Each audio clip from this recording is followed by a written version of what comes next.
All right, we are live, and I just need to pull up the actual. Oh no, I actually don't have to pull up the stream itself. I've got my chat already. Okay, that makes it much easier to set things up. I should start using that from now on. All right, welcome to the Humane Mind, episode 10. Drugs are bad. Okay. So, topic for today is drug legalization. Now, I am of the opinion that all drugs, no matter what, should be made legal. There should be no criminal punishment, nothing on those lines. And I think there are tons of arguments against using drugs, and I understand a lot of them. I've never touched any kind of drug, so the only thing I've ever done in my entire life is smoke a cigarette. That's the closest I've come to actual substance abuse or whatever. Like caffeine. Yeah, okay, so caffeine, prescription drugs and that sort of thing, yes. But as far as what people, nicotine is not a drug. It's not I've never drank, I've never smoked pot, never done anything like that. So because I understand the negative consequences of using drugs and all that sort of thing. But I don't think it should be made illegal for anyone else who wants to use them to be prevented from using them. That's my position, and I was hoping to get more people on here because I'm not sure what Zach's position is or my brother's position here. Or I'll call you Sinister instead of just saying my brother. So Sinister and Zach, I'm not sure what your positions are, but that's my... I'm pretty much of the opinion of people to have the liberty to go ahead and take whatever substance that they want to, be it marijuana, crack, or heroin, whatever. I used to have been, in my earlier days, be of the opinion that we should keep all drugs, should keep all of those types of drugs that are currently illegal, keep them illegal. Well, actually, as far as marijuana goes, some states are decriminalizing it. But, yeah, marijuana, crack, and heroin, and all those other drugs, I used to believe that keep them illegal. Then started looking more and more into marijuana, started hearing of the medicinal qualities of it, and I thought, hey, definitely decriminalize it for that, make it legal. And then I thought to myself as well, why not just let recreational use for it as well, because who cares? It's a luxury. There is no real need for recreational marijuana to be legal necessarily, but at the same time, just because it's a luxury. But at the same time, if you want to go off of that logic, things like, say, video games, for example, and other degenerative luxuries like that could also be illegal off of that logic. And so my opinion has been shifting more and more. First, it was keep them all illegal. Then legalize marijuana, and now it's become legalize heroin and crack as well. Who gives a crap? I believe that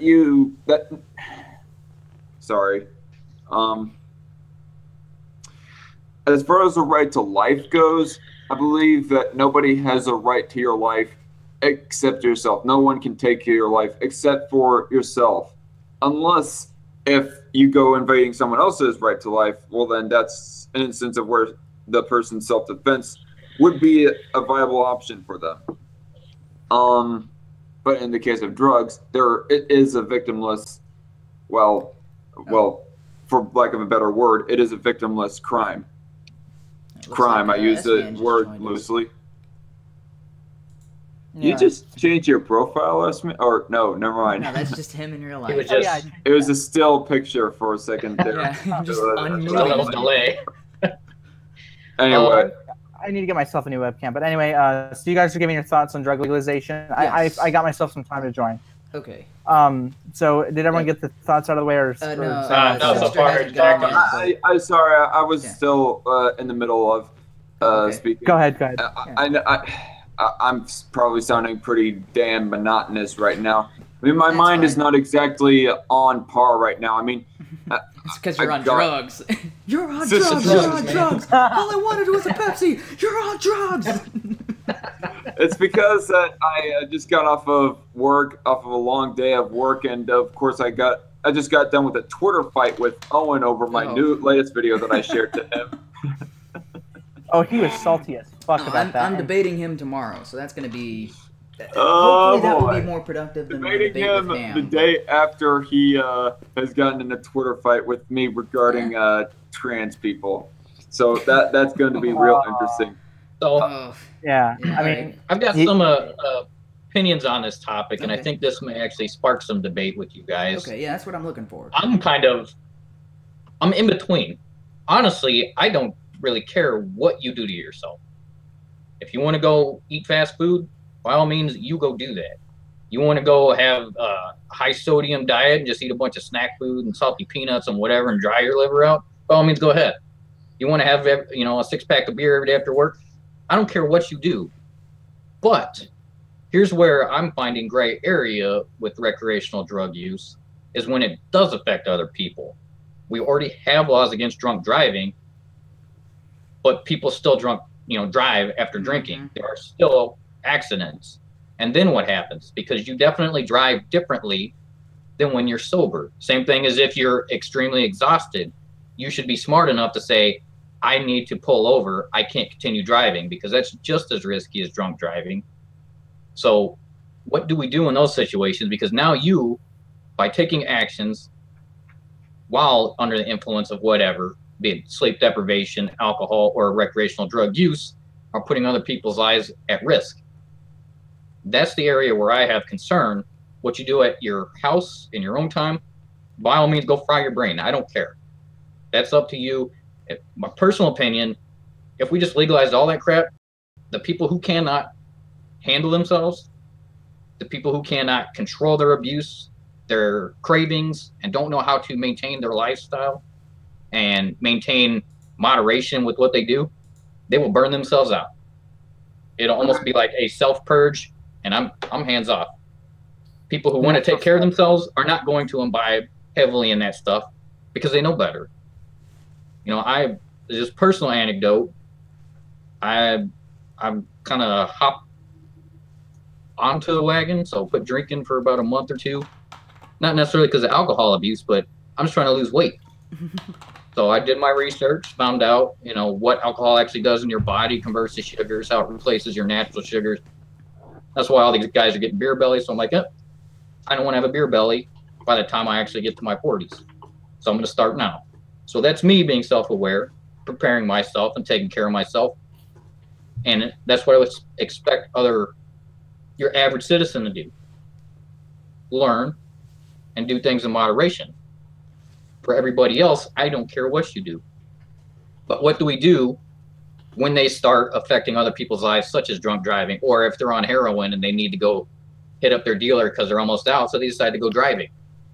Okay. What do we do about that? So before we answer that question, I would like to let S-Man go, but we'll keep that on the back burner. Keep that question in mind, and then re-ask it once S-Man is done with his. Yeah. All right. So my view on drug legalization, when I got into the topic at first, I used to be totally against the idea of legalizing any drugs, because I used to be maybe a bit of an authoritarian back in the day. But then I realized to myself, as long as you're not hurting anybody, I don't care. You want to shoot heroin up your arm and it fucks you up, I don't care. As long as it doesn't affect me or anybody else, then I don't care. Same with drinking. As long as you don't drive, don't care. It is a bit of a gray area with the whole driving thing. Like, in the case of drinking and driving, I'm staunchly against the idea of drinking and driving. I would revoke someone's license if they do it. Like a 2-strike thing. First time, you get a suspended license. Second time, it's a permanent ban. So that's pretty much just a short and sweet. My thoughts on the whole drug legalization thing is, that. We'd actually probably make it, I actually looked into something about the war on drugs, and for a video I did, and if we were to regulate weed like we do alcohol, we could probably do a bit of an improvement to the economy. I'd have to find that source and show it to you guys, but I'll show it later. But go on. Okay, I was gonna say, does anybody in the chat, does anybody in the chat disagree with what? Because most of us are on the same boat, with the exception of Sinister being mostly in agreement. But is there anybody coming from the completely opposite perspective, like for the criminalization, of drugs. So I'm looking at the chat right now. I don't think so. Definitely got to some people. Yeah, I'm seeing I'm reading through their chats, but I don't see anybody posting anything. So I was about to say, I thought those other guys from last week said that they wanted to join to talk about this as well. I don't remember what exactly their positions were, but they were in favor of it. Okay. But they're actually, if you don't know, you should know. One of them has a birthday today, and they're like high as a fucking kite. So I'm pretty sure. That, so they are very much in favor of you remember last time. Yeah, right. You remember how it went last time. Oh, yeah. So those guys, I just want to say those guys kind of are a bizarre scenario because they were making very philosophical and very coherent points, and then they would follow them up with stupid, like, gangbanger, high schooler nonsense, and I'm like, how do you do that? How do you flick that switch and go straight from, like, oh, dude, this guy's actually, he knows what he's talking about, he's actually making me think about stuff, and then he goes into, like, pulls out the knife and stuff. I'm like, is this the same person? He's the white vegan games. Yeah, I mean, it was funny stuff, but it just seems completely, like, bipolar to me. It's like from one extreme to the other. Oh, okay, so now we'll get to Sinister. So they were high when they were talking? I don't know. I mean, because that tends to be one of the side effects is your continuity disappears. Yeah, maybe. Your thoughts are still there. You can still have your ideas, and you're still coherent, but it's only partial coherence. Your brain just kind of jumps to the next topic real quick. I think those connectors they were able to pretty much follow along. It's just they seem to jump from extreme perspectives. So I mean, those guys are very interesting, and I hope to have them back on future streams. Okay, so before we get to S-Man's article here, let's do Sinister's question. Yeah. So go ahead. Repeat your question. Yeah. So. All right. Not so much a question. It's just I guess it is a question. What do we do in those scenarios? So, again, it's relatable to drunk driving. We already have laws against it. It is illegal. All right. You're breaking up. Yeah. Oh, sorry. Yeah. I don't know if that's my connection. Let me close some windows. All right. Okay. Close that and that and that. Okay, so, so the question is, because people, when they get inebriated or when under the influence, can impact other people's lives, what do we do about that? Because our current laws aren't effective when dealing with stuff like drunk driving. Okay, so the main issue I'm thinking on that is, do we go preemptively, which is what we're doing now, trying to make certain harsh drugs like that illegal because we know it impairs ability to think properly. That's the science of it. So we are preemptively saying, no, it's just illegal. It's too dangerous. We're trying to protect other citizens. Or do we just say, you do what you want to do, we don't care, and then we take action after the fact. So if you do hurt somebody because you're under the influence, you now have a higher fine and longer jail term because you did not, similar to like manslaughter. Okay. You should have known something. You should have known better, and because of your negligence or ignorance, you caused injury or death to somebody. Okay, so my answer to this is similar to what has happened with the vape industry. So, what happened is, so cigarettes were huge, and everybody knows all of the harmful effects of cigarettes, right? I mean, it's been going around for 50 plus years, and people still smoke. People still smoke pack-a-day habits. Cancer through cigarettes is still, like way too much. But people are allowed to smoke. Companies are allowed to sell cigarettes. Even though we know the harmful effects, we've put these Surgeon General warnings on them, we've taxed them, and yet people still do them. But what is happening right now is we're seeing this trend of people moving away from cigarettes to vape. And actually, this is something. This is personal and anecdotal, but my brother is no longer smokes cigarettes. He uses a vaporizer completely now. So that is one, and it was because I was looking at all the information about it, and I started looking into vaporizers themselves, and I'm like, this is way better. And I know Daniel smokes a lot. sorry, Sinister, whatever. Whatever. I've used your name before. So I know Sinister smokes a lot. I would rather have him use this vaporizer than his Pack-A-Day habit. Or I don't know how much you were smoking at the time, but rather than see him smoking cigarettes, I'd rather see him use this vape because I know it's safer in the long run, and it can give him that same feeling of smoking without all of the negative side effects. And I think this would happen similar, and I hope this would happen similarly when you're talking about recreational drugs. So right now, the recreational drugs are in a very unrefined form. And this is the problem people keep bringing up with heroin and cocaine and all that sort of thing, is because heroin puts holes in your hearts, and methamphetamines mess up I believe your immune system. Acid actually destroys your spinal fluid. LSD. The meth breaks down your body. Yeah, like your body will start eating itself. Destroys you. Yeah. Meth will, your body starts eating itself. But people use those substances for the feeling they get. Same way that people, when they smoke cigarettes for that nicotine kick. Now, if these were all legalized and everything was wide open, you would see people saying, how do I get the feeling people get from, say, methamphetamines, but without all of these harmful effects? Is that possible to have some substance where somebody could take it and they'd get their high or whatever, and then they could come down, no side effects, they wouldn't have the chance of overdosing? And this is and I want to take the marijuana industry, because they're going in the similar, where it is legalized, they're taking this in a similar manner. And I see this as a trend that could be repeated in other areas, and I wish it was being repeated with alcohol, but it doesn't seem to be taking off with alcohol, because even though alcohol has been, it was decriminalized in the 1920s, or was it it was 1920s. I don't think there's the exact year where prohibition was lifted. I don't remember the exact year. It was around the 1920s. I'll look it up.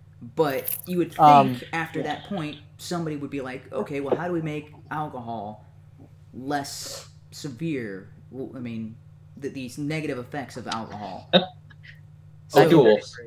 Yeah. But right now with the marijuana industry, you have companies that are making edible versions with the THC, was it THC? No, THC. Yeah.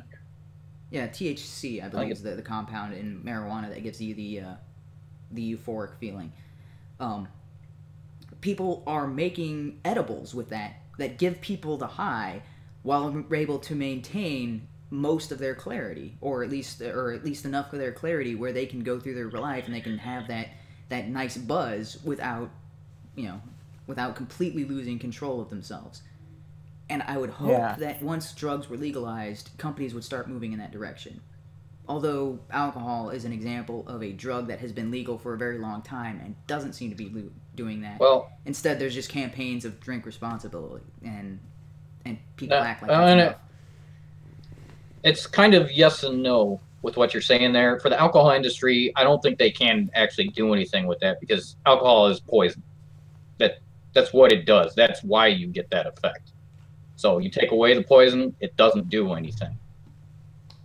So when things break down to acetyl alcohol, or actually break down and turn to its alcoholic properties, what you're doing is ingesting the poison, not enough to kill you unless you're drinking, a bottle of vodka every night, and then your liver's going to fail. But it's a rush of a certain type of sugar that goes to your brain, and it causes that effect. So I think they're kind of at the area in the alcohol industry where that's just what it does. You can't really get that effect unless you do drugs. Drugs are kind of the alternative to alcohol, because that effect is from the poison. But on the drug side, everything you're describing is personal health benefits.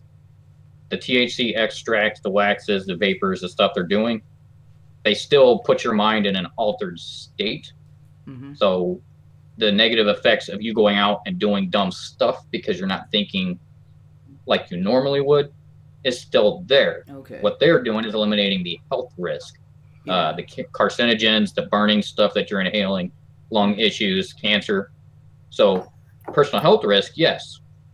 I agree with you. I think private industry would find better ways to do it clarify it, synthesize it so it's not as harmful. But the whole reason people do drugs is to get out of their own heads, to alter the way they're thinking, their minds, to get that feeling of, oh, I'm just out of it, I'm tripping balls. But when they're tripping balls is when they should not be driving, they should not be operating every machinery, they should not really be out and, you know, doing things that could endanger others' lives. But because they're now thinking in an altered state, that's where there could be potential danger. So there's plenty of benefits, private industry that I could see health-wise, but that affects them personally. It doesn't change the fact that they could still be a danger when doing things out in public because now they're no longer thinking coherently. Well, I've got something that could work as kind of a hybrid solution, but I don't think that eliminates the problem. Zach or S-Man, do you have anything to add on before I go on a long tangent? Basically, actually, it'd be more of a question. Basically, if you guys would like to, after you're done with your tangent, would you like to check out this article about the war on drugs and some stats about it? Yes, Go ahead. Yeah, we'll get into the problems with criminalizing drugs and all that sort of thing after this. So this, well, I guess we'll kind of we'll segue into it. This will segue. Actually, I do. Yeah, okay, Zach. I do have something to add regarding the decriminalization of drugs. No, I'm all for a single person, like a single male, a single female, somebody who isn't married, doesn't have a family, for them to ingest whatever they want, whatever drugs and whatnot. But my biggest concern is, what about parents, kids? Should they be allowed to have crack and heroin and whatnot when they have like a family that they're supposed to support, yet they take all these degenerative crappy drugs and whatnot? Like, I'm not saying definitely criminalize those drugs for in those instances, but I'm posing the question, should it be? I think I get what you're saying. So it's kind of a different version of what what Sinister was saying, but it actually, unlike driving under the influence, this is actually something directly impacting people, because you're talking about, like, so say a parent, like, say of age 18, supposed to be taking care of a 3-year-old, and they're shooting up, and they're not. I mean, this was that movie Trainspotting? It was absolutely devastating. That, like, that scene in that movie, and you're just like, yeah, it's like, that's one of those movies that was amazing, and I can never watch again because of just how, like, how disgusted you feel at the end. I don't know. I'm not trying to give away the secret or whatever. It's amazing. If you haven't watched it, watch it at least once, and then you'll probably end up barfing and then never watch it again. It's a classic. It's classic, yeah. So yes, there's also another question in here: is if everything is illegal or is legalized, what about minors? Because even drugs that are viewed as relatively harmless, like marijuana, have been shown to reduce reduce brain development when taken at a younger age. While your brain is still forming, usually the human brain is still in development up until about I think, I'm going to say 26, because it doesn't. That seems to be the age when most brains are fully developed, and then they stop. After that, you're, as far as you create new memories and things along those lines, but your brain is not growing in its size or capabilities. So should people be able to use marijuana even knowing that sort of thing? So that is a pretty well, marijuana, in the case of parents, marijuana, in all honesty, I'm not that well read up on drugs and the war on.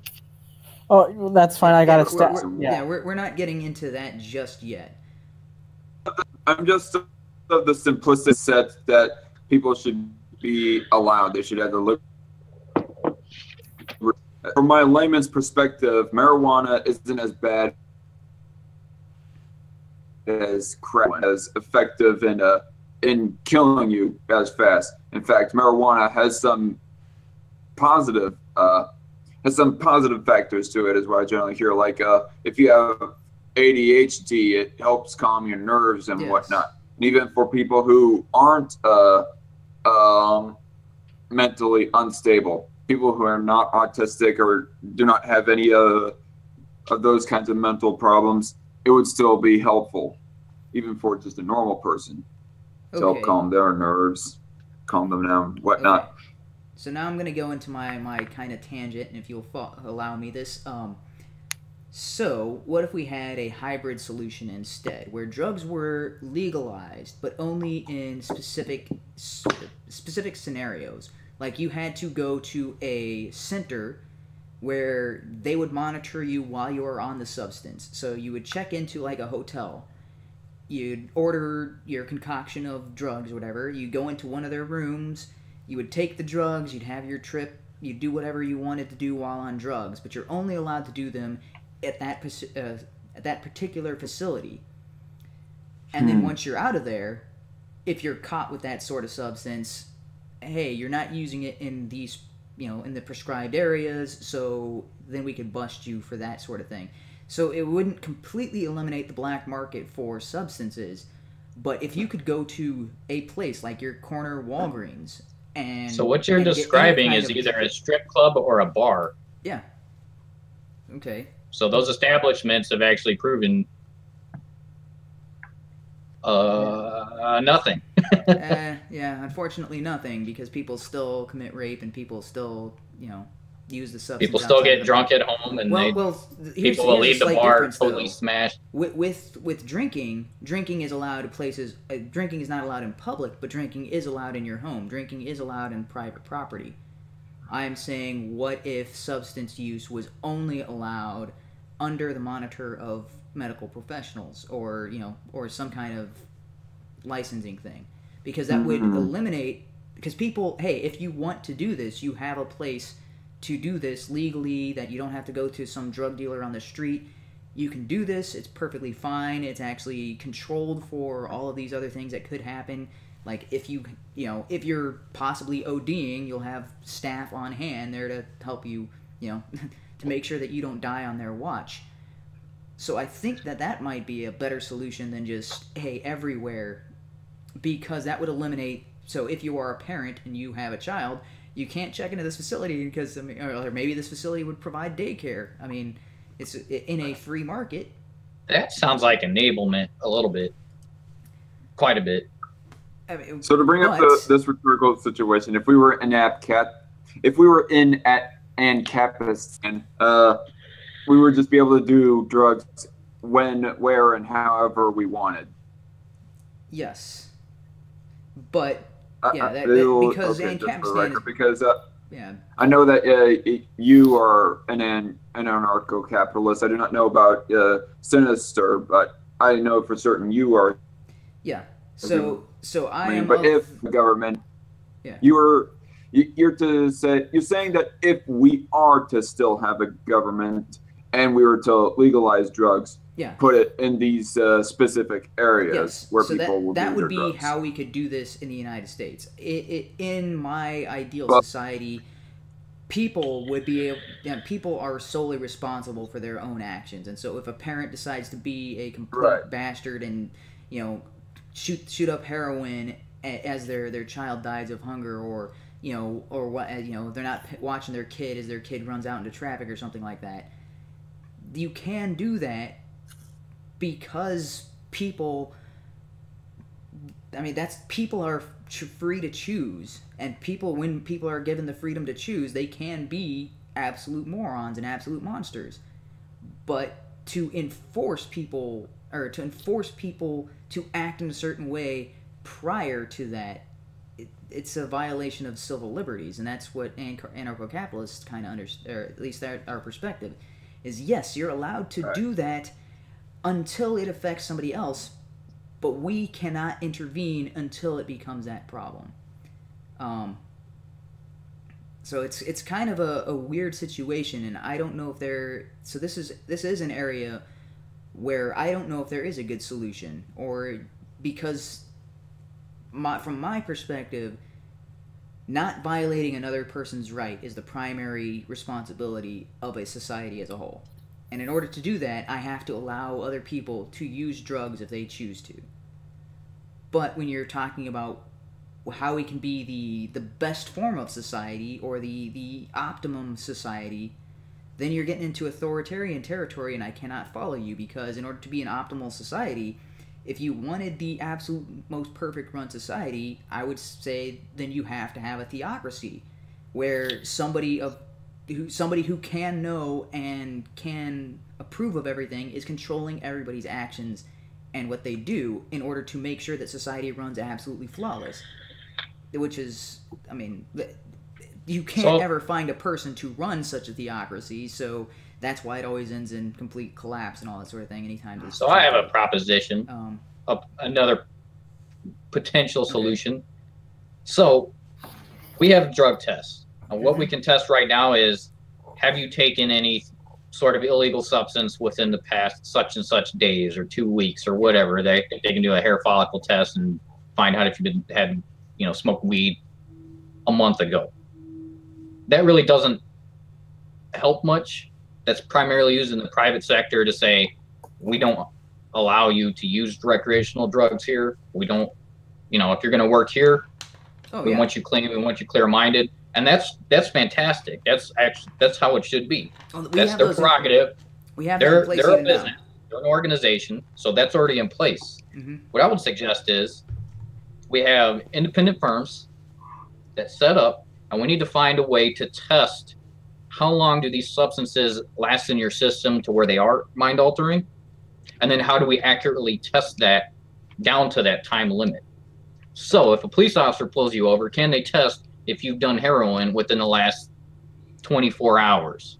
I don't know how long it lasts, so whatever the time frame is that it generally lasts, and then add a little extra buffer on. So if on the average person, heroin stays in your system and alters your thought process for 24 hours, then, we need a system that monitors, have you done it within the last 48? To get it pretty concise. Yeah, your mic just cut out for like 10 seconds, so I missed entirely what you just said here. Oh. Sorry. I think that might have sure what's going on with the lag. I don't know, but I think I could kind of follow because there's bits I could pick up. Yeah, basically, if we can accurately test how long it's been since you've used this, then we can enforce it in workplaces. Workplaces can say, you're fired if you've used this recreational drug within 24 hours to 48 hours of working here. So if you take it on a Friday night, come in Monday morning, you're good. Or, if it's 12 hours, whatever the window is, as long as you're not at work while under the influence of one of these particular type of drugs, then we don't care. Well, we just want you at work, coherent, and able to do your job. Same thing when operating a vehicle. Are you driving and you're still under the influence? Then it's illegal. If you did it yesterday, today you're fine.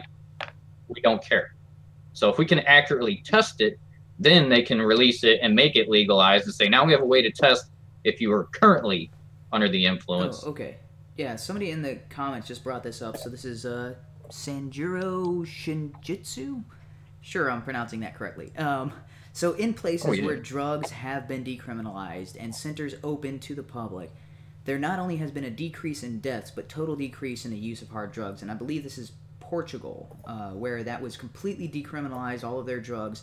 And instead of using their money for drug prohibition, all the money that they had previously been using for like the DEA of Portugal, they invested that into rehab centers for people on drugs. Not only that, is the people who were on people who had addictions like to methamphetamines and heroin and stuff like along those lines, for the harsher substances that people have to be weaned off of. People there were given allowances of a certain amount of that substance in order to try to wean them off of that. So it seemed to work out really well for, I believe it's Portugal.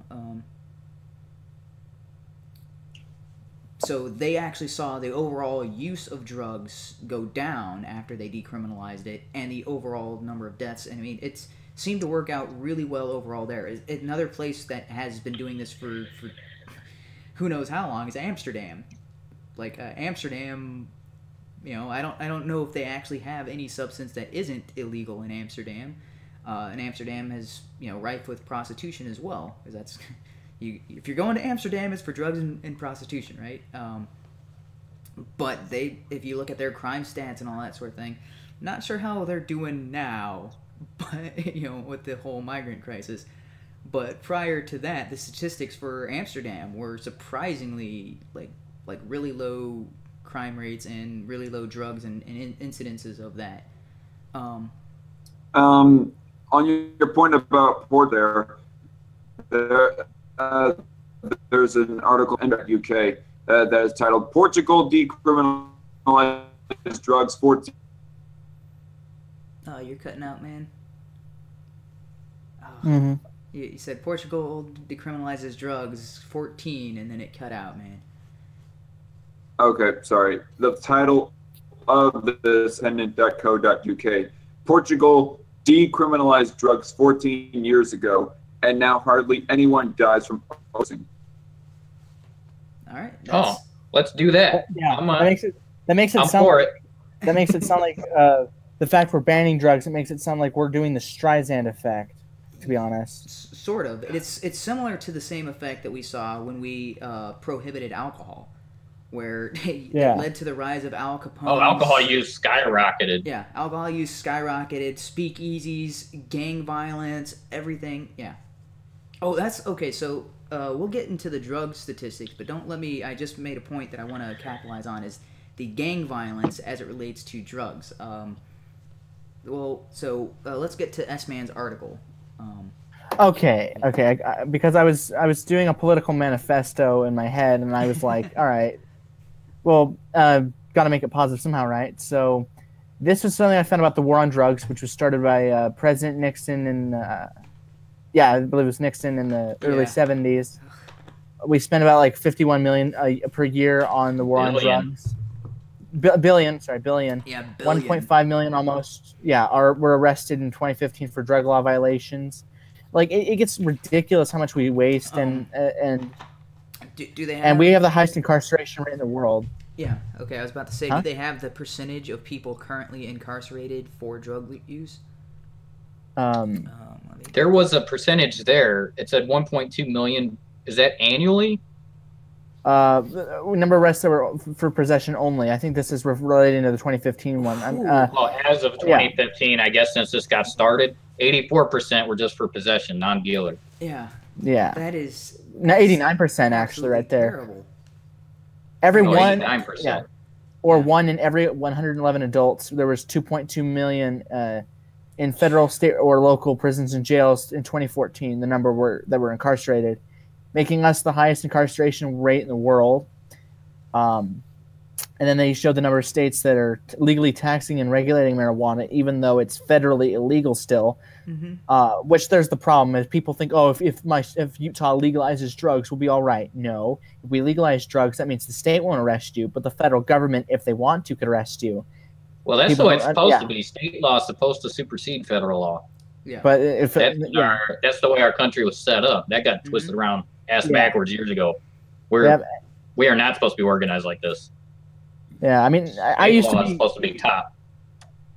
Yeah, continue. Sorry. Oh no, you're fine. I used to be in favor of actually the federal law superseding state laws, but I've changed my mind on that. All right. So, a number of states have decriminalized, removed the threat of jail time for simple possession of marijuana, small amounts of marijuana. Small amounts is 22.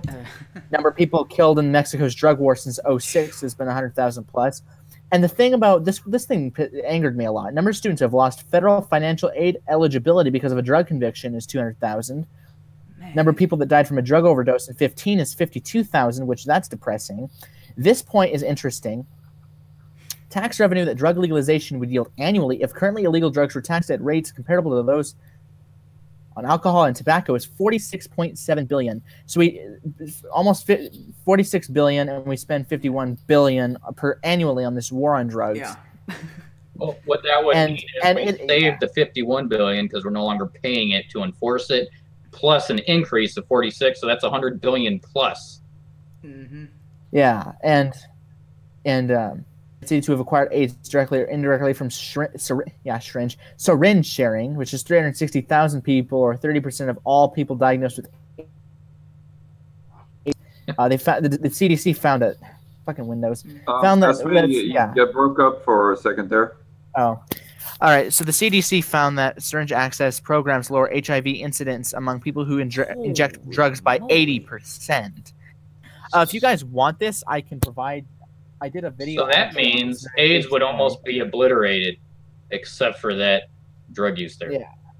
Yeah, all right. I'm gonna send you guys a message in the Hangout. I did do a video more in depth on this. It's kind of like pulling a humane mind a little bit, but not like the whole veganism thing going on for an hour. I just cut it down to 13 minutes. I like that. I was pulling a humane mind. That's I'm like, yes, people are emulating me. yeah.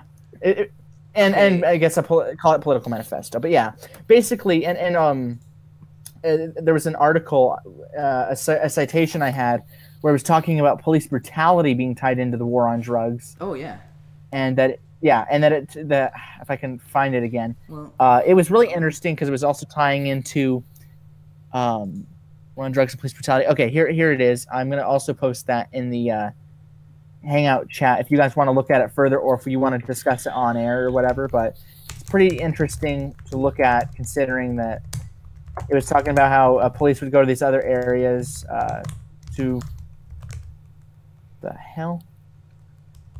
Trying to go to the article again. Oh wait, here it is. All right. Yeah. And also it was showing that the war on drugs is eroding the Fourth Amendment.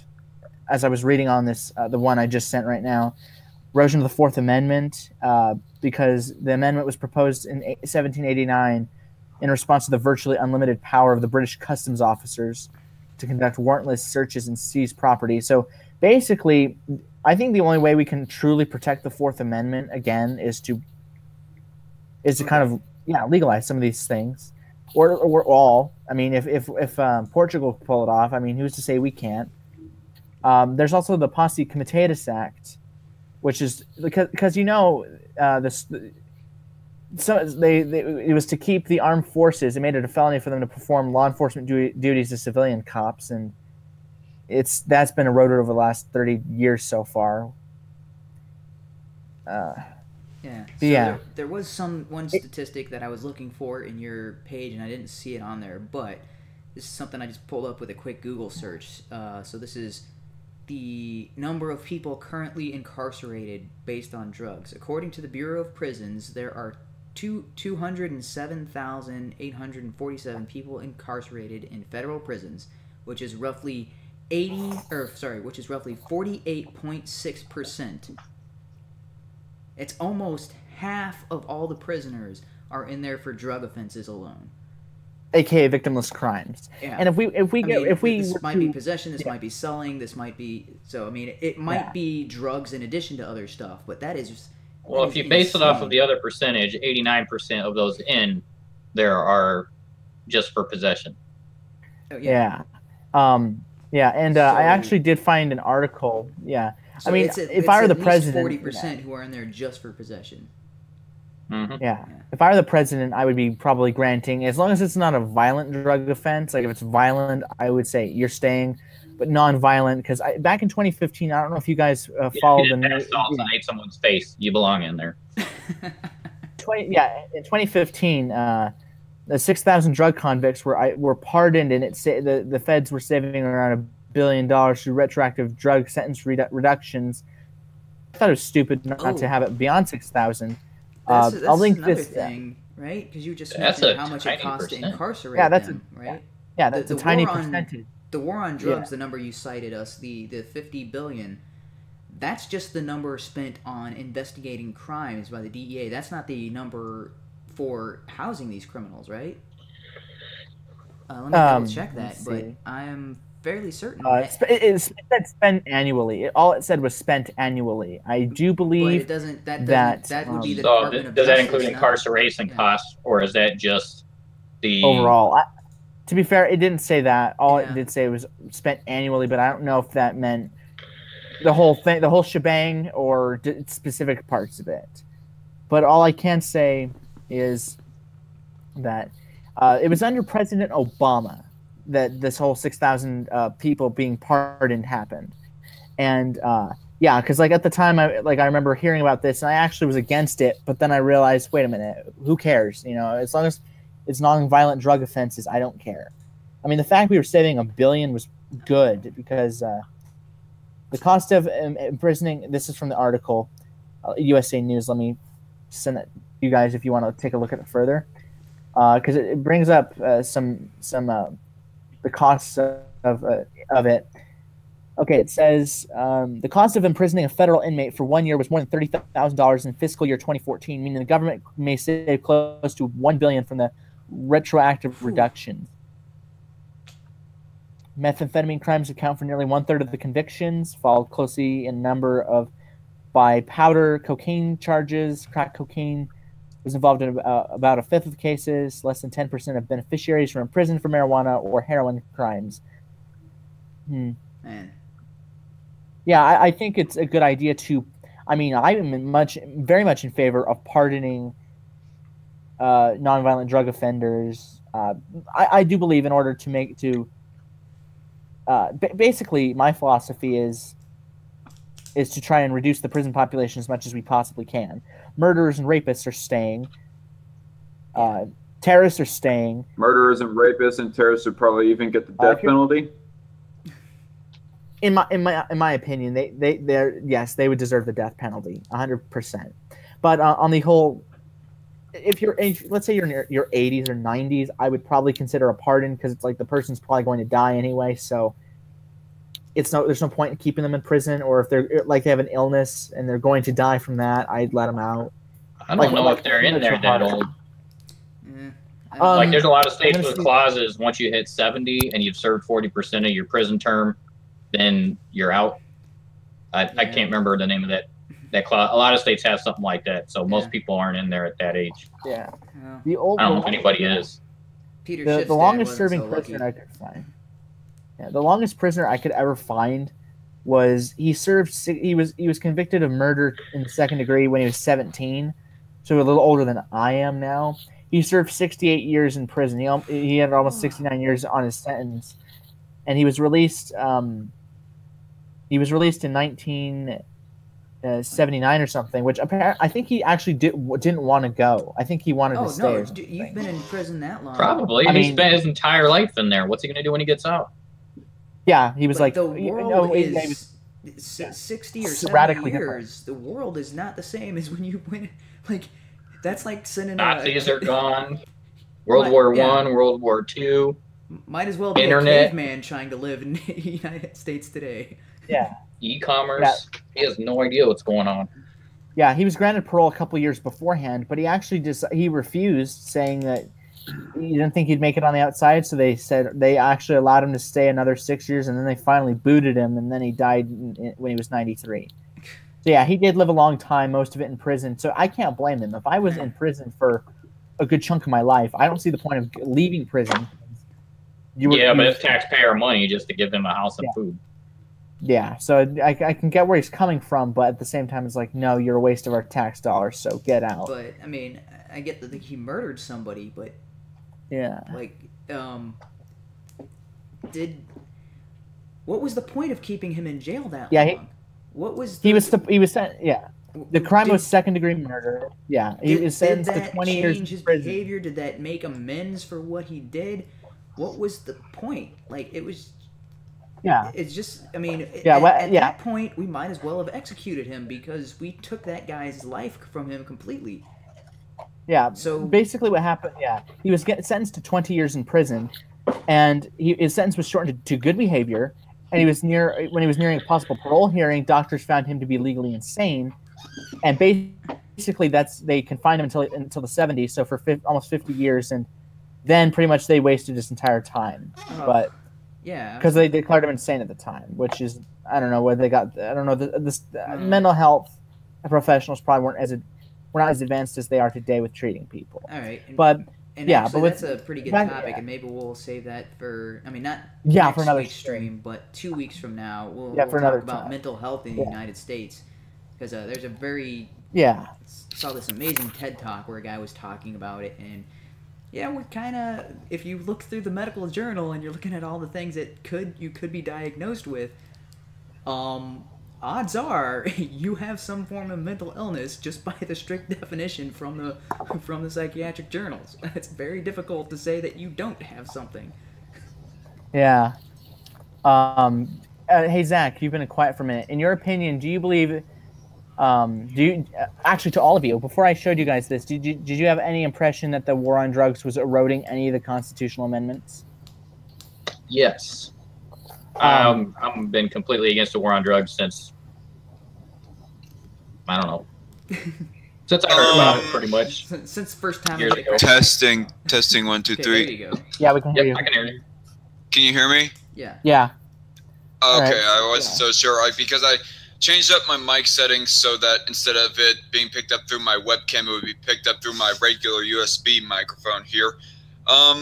As far as eroding of the Constitution, I wouldn't know very much about that information. The only thing that I would think that the war on drugs would erode as far as the Constitution goes is unwarranted searches of property. That being the Fourth Amendment, actually.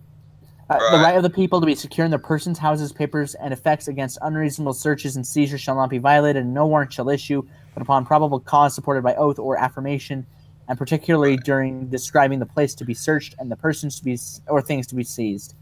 I try to stay read up on my Constitution, but damn it, I cannot remember which ones are which.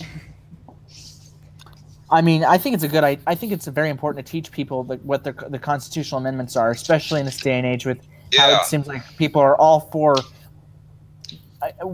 Okay, do you guys remember when this person says, "I don't consider the First Amendment a relevant document" or something like that, or didn't consider the constitutional rights to be like during when Ben Shapiro was to have a talk? Like that's fascism. That's fascism right in a nutshell. No, it's not a relevant document. It's just the foundation of our entire country. It's and it gives that person the power to say their shit. So yeah, and then like the first attacks. There's some court cases right here that name where it kind of started to happen. The Supreme Court was all right with some police intervention in civilian life, and it was limited to just arrests, to arrest a civilian or deprive him of his or her liberty that meet relatively high standards of probable cause. And then they said officers could stop a civilian if they reasonably suspected, based on articulable facts, that the civilian was currently engaging in criminal activity or had previously engaged in criminal activity. Reasonable suspicion is a lower standard of intervention than probable cause, which that is a bit shady. And it goes on, but in the interest of time. Well, the other side to that is what's it called? Where the property is seized by law enforcement because it's in relation to some kind of crime. What's the name of that? I just had it on the tip of my tongue, and as you were talking, I lost it. So write it down or something. Yeah, but and this is maybe I'll look it up because I know that there is a policy. Here's the posse comitatus sounds. Yeah. This thing prevented this kept the armed forces and civilian law enforcement separate, and then over time it was being eroded, and it was permitted. The military was permitted to. Sorry. Yeah. Sorry. Go ahead. The armed forces were permitted to give civilian police departments access to military bases, research, and equipment to strengthen the department's capacity to wage the war on drugs. And then Reagan declared drugs a national security threat, and then it went crazy from there. In '93, the ban on the U.S. Army's ability to train police departments in urban warfare and close quarters combat was lifted. In 1994, the Department of Defense released a memorandum authorizing the large-scale transfer of military equipment and technology to police departments. Basically, this is kind of the stuff I did cover in the video. Is eroding the Fourth Amendment. Mm-hmm. Did have to cut it down because it would have gotten really long. But it goes even beyond that. This is what the phrase I was looking for is civil forfeiture. If the police raid something or make an arrest in an area, they can confiscate materials or vehicles that they think were involved in that criminal activity. And this is being used by a lot of law enforcement to steal property from people. So they will raid a place, because somebody was called the cops on this place saying it was a crack house or whatever. Even if it's not a legitimate, even if it, hey, everything was on the up and up and they can't prove anything, they can still take those assets. And then what they'll do is they'll auction them off at police auctions. And so people have lost their houses and people have lost their cars, even when they weren't participating at all in drug activity. But because they were, because it was presumed that they were involved in drug activity, police took advantage of these. And there's I watched several videos on this breaking this down. I mean, it's not this is not an isolated phenomenon. This actually happens a lot more than people realize. Because when somebody gets arrested for something, people immediately jump to the, oh, that guy's definitely guilty, so he deserves everything coming to him. But there has been a striking amount of cases where the police have seized people's property in this manner, sold it on auction, and then found that the people were completely innocent, and they never got their property back, and there's no way for them to get their property back. And there was an experiment run to try to figure out why people were doing this. It was a simple video game type format where they had college students, where some acted as the police and some acted as regular people, and they would go around collecting power-ups or whatever that were basically they represented people's money. And so people would go around the game board or whatever picking up money, and then police had the opportunity to pin a guy into an area and take all their stuff. And what they found is that even though it made more sense for the law enforcement, the persons playing as the law enforcement, to go around just collecting all their stuff themselves because they could make more doing it that way, they ended up, in the vast majority of it, taking it from other people, even if even if it didn't make sense for them to do it. It is this weird study. I'm pretty sure I'm butchering it and misrepresenting it because this is something I watched 6 years ago, but yeah, it's a really bizarre phenomenon, and it's pointing out that when you have that kind of power, how can you not use it for something diabolical like this? Especially when you're using it on, it's in the name of fighting the drug war. It's in the name of protecting people. I mean, so not only do you have the morality on your side, you've got the law enforcement. You've got the everybody's looking at you like you're the hero. It's and anybody from the outside looking in is like, you're stealing from these people and calling that justice. It's yeah. Look into civil forfeiture. It's absolutely disgusting what is being done under that. Yeah. And it wouldn't be half as possible without the drug war. Yeah, because when you're talking about other crimes, it's a lot easier, or it's very difficult to prove something was used to commit a crime. It feels like, oh, hey, you know what? You're convicted of murder, but I'm just gonna steal we're gonna forfeit your car, right? We're gonna seize your car from you. But the car had this person was murdered inside the house with a steak knife. What does the car have to do with any? Well, no, this car was used to commit the crime. That case isn't gonna fly. But you're like, hey, this person was dealing drugs out of their back. They had to transport them somehow, right? Let's take their SUV and check it for drugs. So yeah, a lot of it is only possible with drugs. All right, yeah, sorry, go ahead. Yeah, I got a question. Maybe for another stream we can talk about the war on terror. Because that one is pretty interesting as well. I am gonna have to go, but it was good chatting with you guys. It's always fun chatting with you. And Zach, if you want to have that stream on conservatism at some point, we can have that. We can do that, or whatever. Actually, I was thinking that maybe Tuesday, 6 p.m. Central Standard Time, that I would host the live stream regarding gender with you, Aspie, and Xiaomi. Yeah, sure. And then after that, another time, we can talk about conservatism, because you did kind of right. Yeah, you kind of did political and just political ideologies in general. Yeah. All right, so it's fun chatting with you three, and until next time. Yeah, thanks for stopping by and showing the article. Yep. Talk to you later. See you later. So, I think if we take a step back on this topic, what is the purpose of law enforcement and government? Is it to keep law and order, as the name kind of implies? Or is one of their duties to protect people from themselves? I don't think that's one of their responsibilities whatsoever, and that is the entire purpose of the war on drugs. That's the entire purpose of prohibition, was to protect people from themselves. Yeah. When did that become their job? I don't know, and I've brought this up in previous streams. Oh, all right, Zach, sorry, I kind of jumped in. I'll let you go. I don't think that their job is to protect people from themselves, because that would be like a parenting.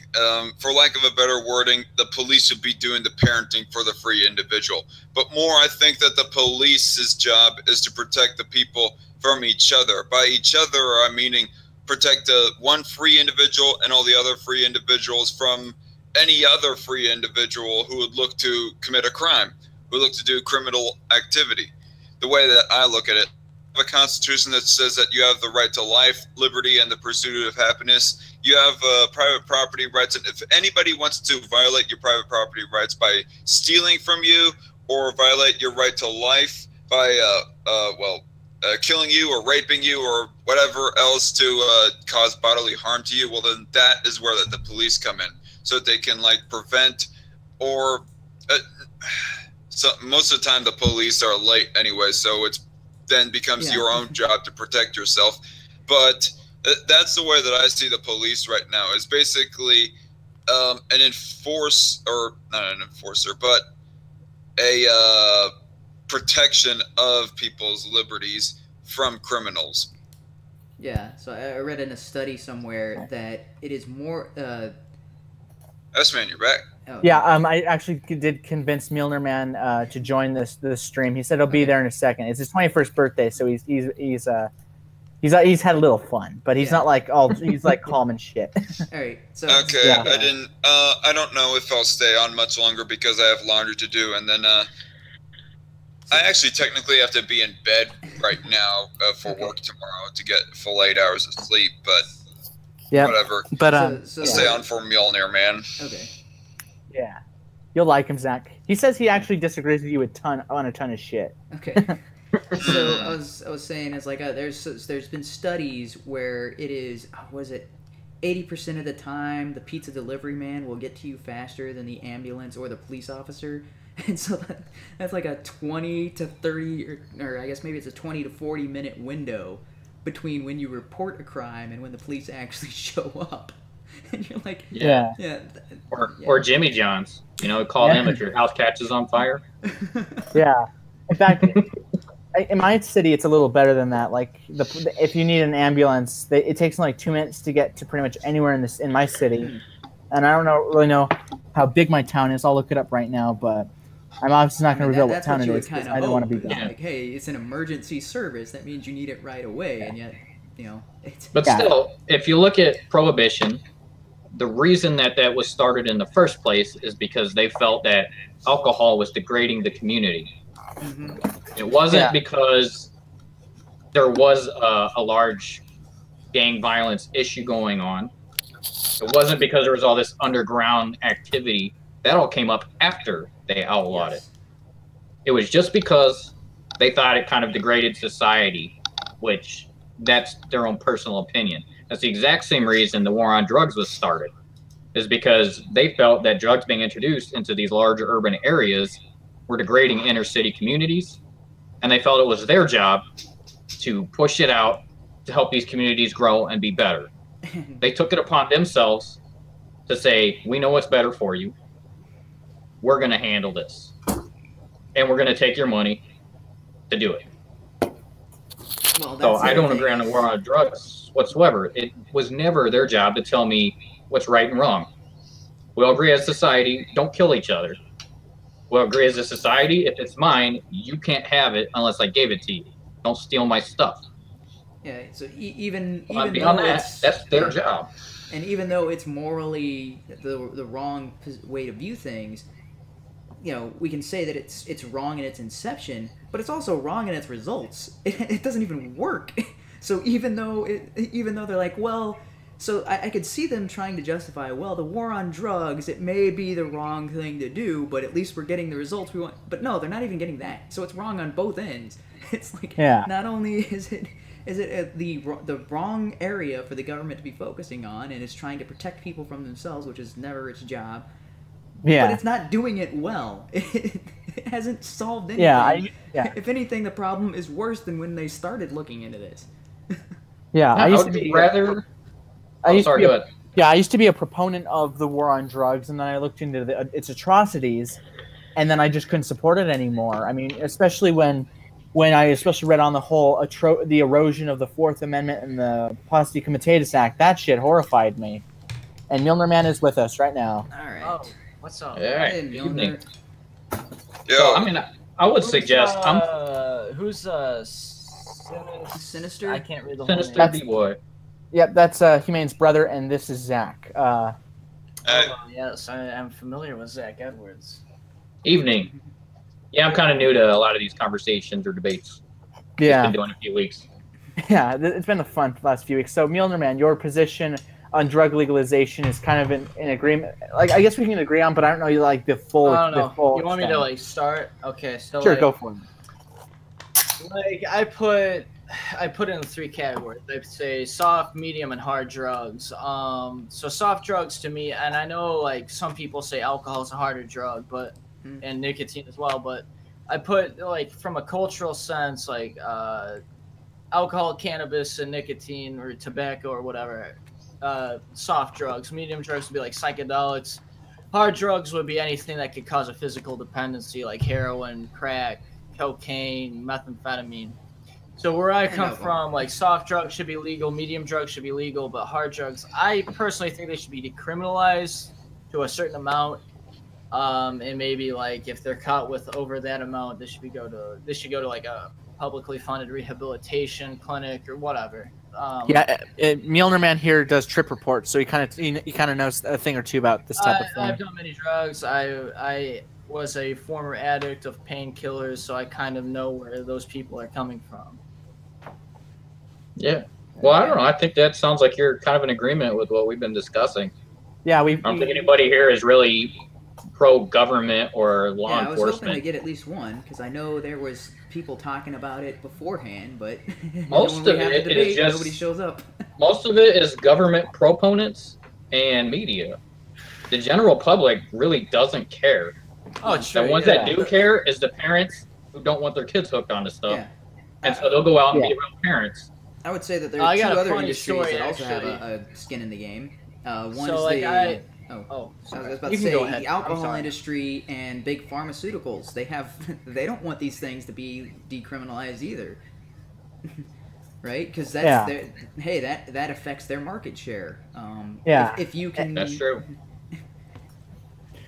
You could kill the black market by legalizing a lot of these drugs, because then, and a lot of I did see which Milner Man wasn't here when I showed it, but I did show an article up here, which I do consider a reliable source, basically saying we spend $51 billion annually on the war on drugs, and by taxing these and regulating it, we could actually make up for the $51 billion plus another $46 billion per year off of it. I think That's the same racket set up with the auto industry. Why you can't sell cars unless you're an auto dealer, which makes no freaking sense, and no one's allowed to go buy a car direct from the manufacturer because they have this agreement set up. It's the same with the alcohol, same thing with tobacco. That's why you can only establish a microbrewery or a certain number of liters in your house per year, because if everybody could do it on their own, those businesses would their business would decline.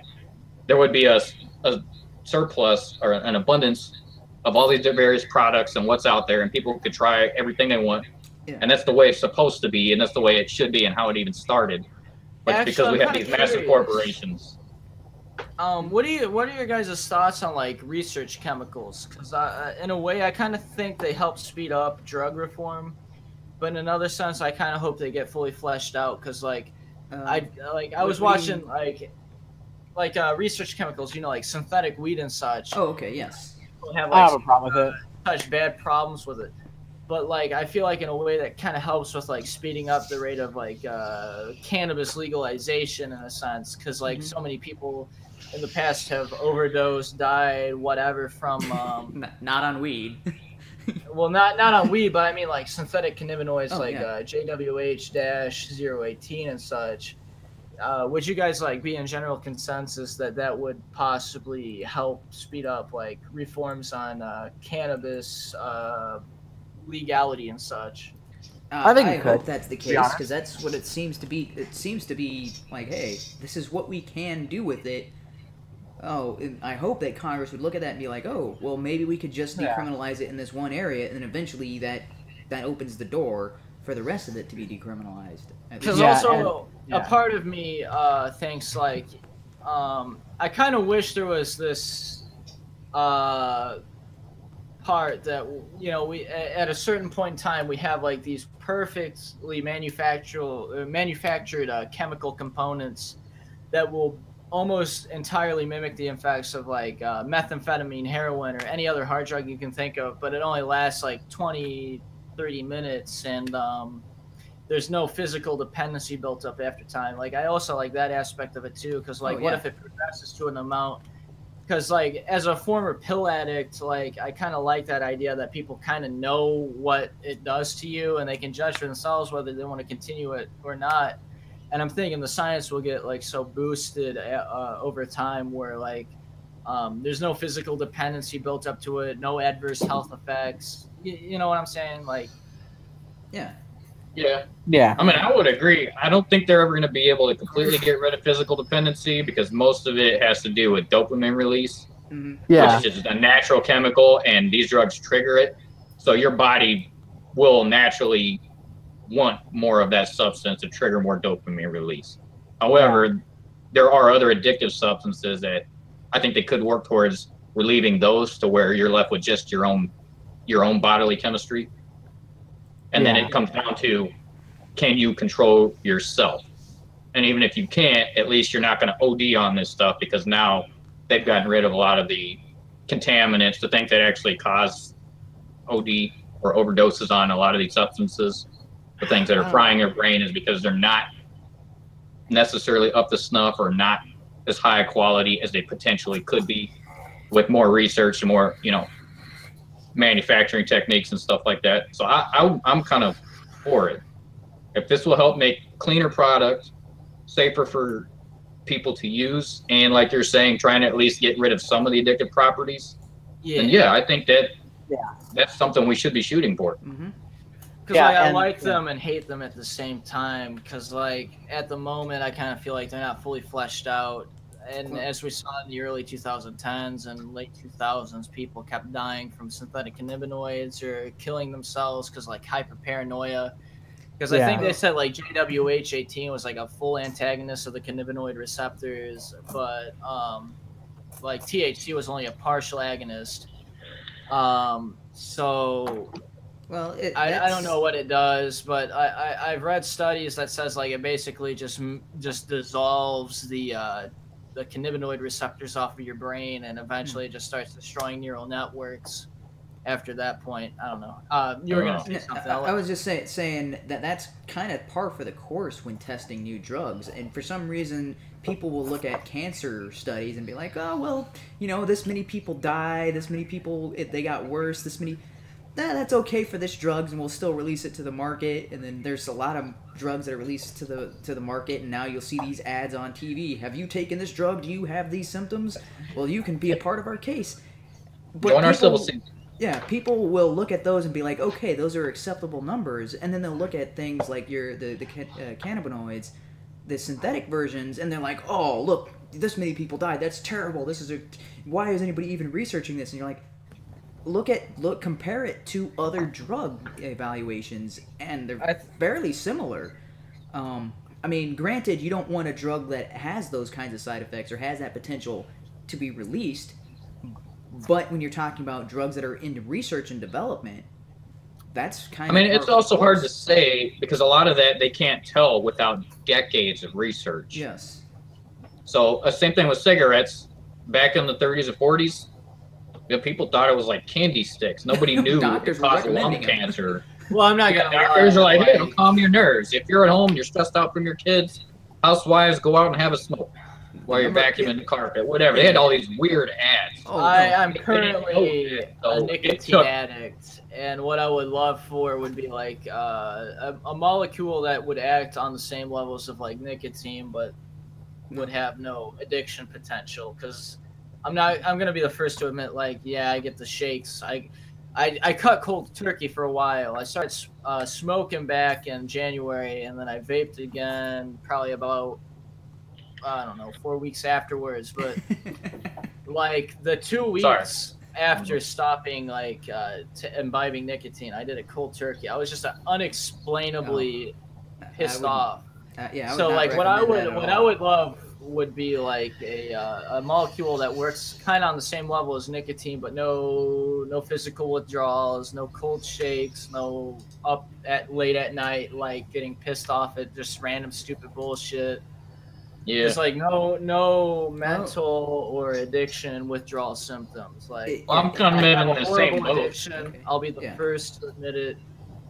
But I'd love for like a chemical to be produced that could be tested over and over. No adverse effects or anything. No withdrawal problems. Just, you know, almost like smoking your first cigarette again every time too. That would be nice. I don't know if there's any former smokers or current smokers, but you know what I'm talking about. Yeah, I mean, I'm in the same boat. Well, now I'm on vaping devices. Yeah, my brother kind of introduced me to that.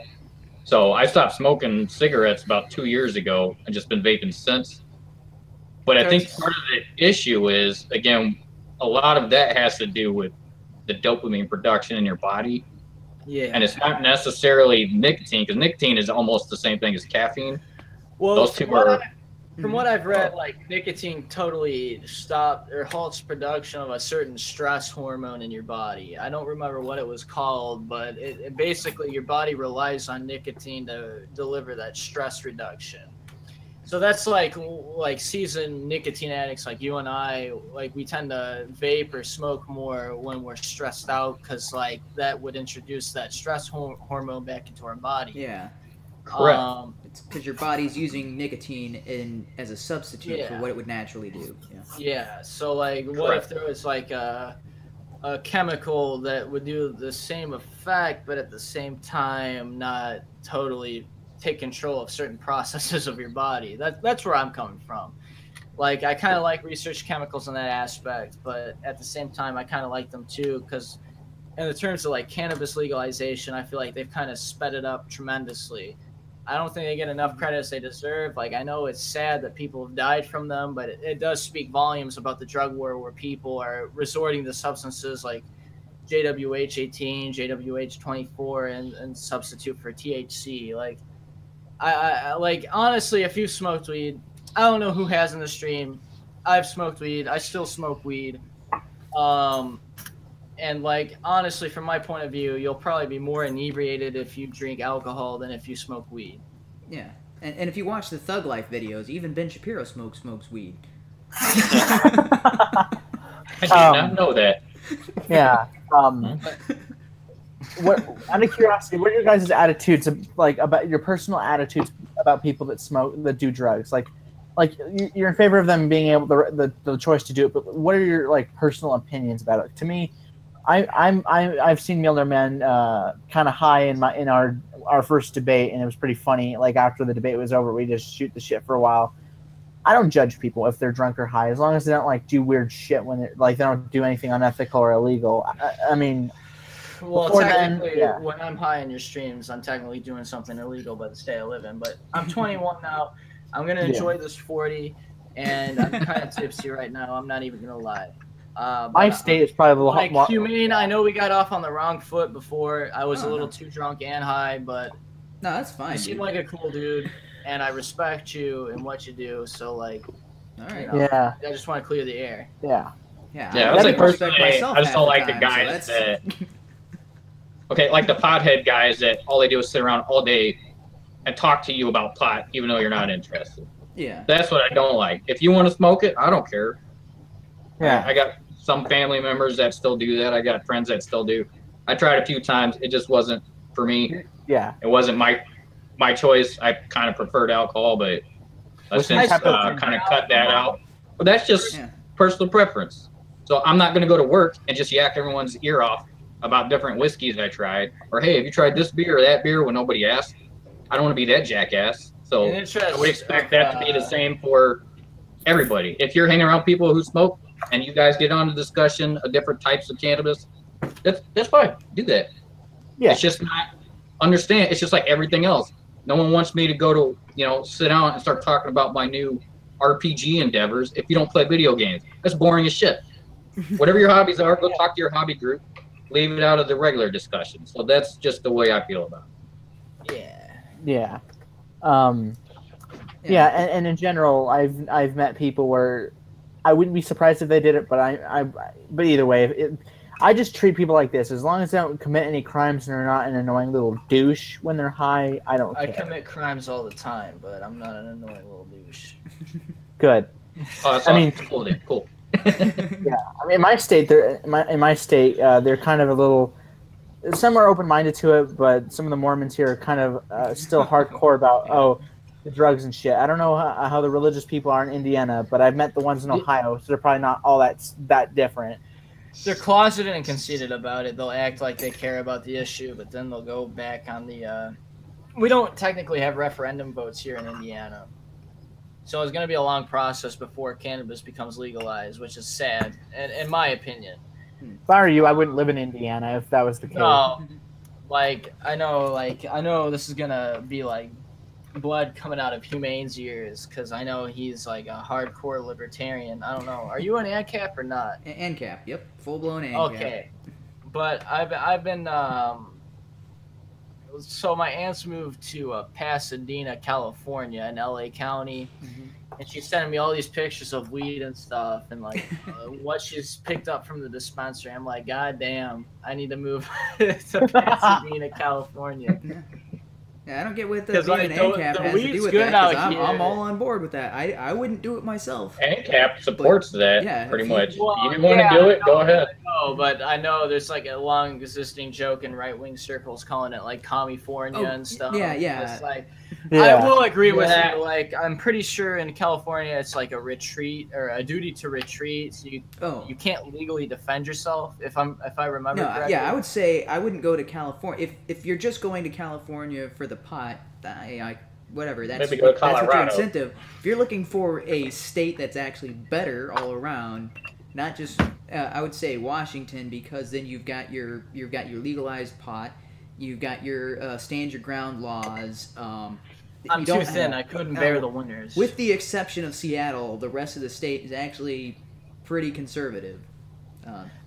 But I'd consider that. Like, I don't mind. Like, I always Oregon is also pretty I know people are gonna make like gay jokes about it and such, but California-wise, like, I always thought it'd be cool to live on the outskirts of San Francisco because, like, it seems a little bit. No, not Slab City, but like, it seems a little bit more conservative, and even if you go more north up the state, I've noticed it gets a lot more conservative. Like it seems like southern. I would recommend Oregon or Southern Washington. I just kind of took a road trip through there in my younger years. Very, very beautiful, closer to the ocean. The view is wonderful. The weather is great. It's not most of the rain's up near Seattle area. Yeah, just With, stay, like, Northern Oregon on stuff. the east side of the mountains. Everyone there is pretty lax, and it's more of a just, you do your thing, I'll do my thing. Yeah. It's just when you get towards the bigger urban areas in California, Hollywood, Beverly Hills, Los Angeles, I would say Sacramento, San Diego, they get in everybody's business, and if you look the wrong way because you see a gay guy who has something weird, purple shiny pants on, now they're wanting to pass laws because you did a hate stare. Things are just getting ridiculous there. Yeah. It's not the drug stuff. It's the rest of the don't offend me.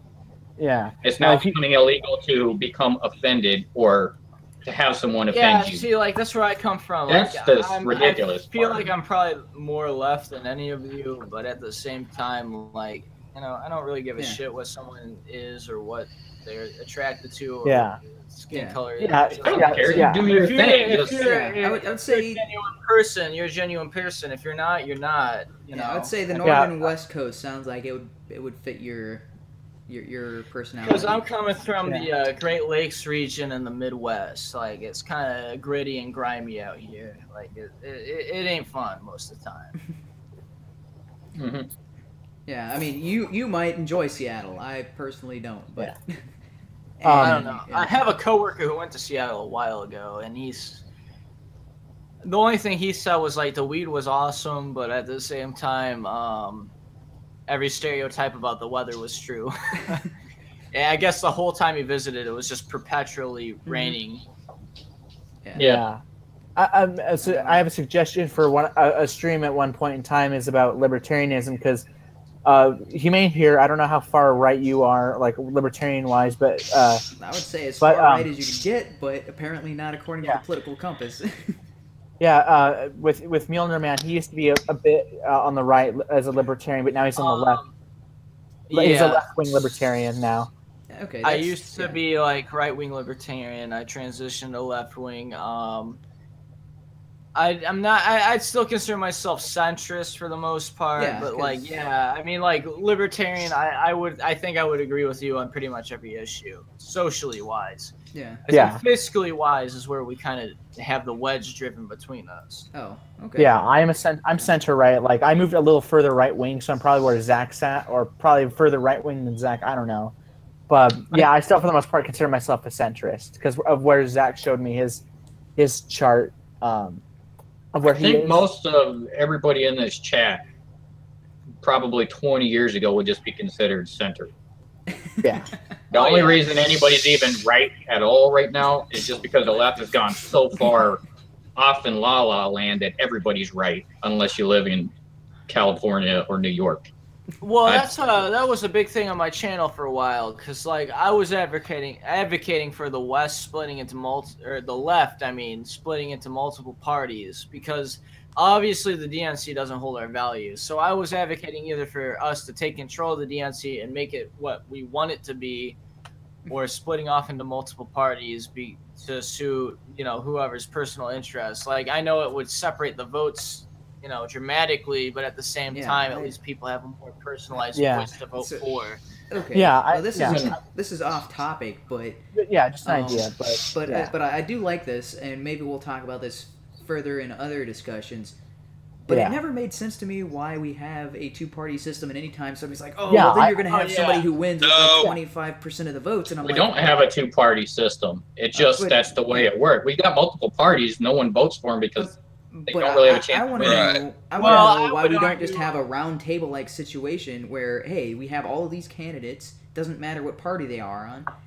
They go at it or whatever. They have their debates, and then there's a vote, and then people move on to the next tier, and then there's another vote, and people move on to the next tier until you get down to the top two. That's how it's supposed to work. That's how it was designed to work.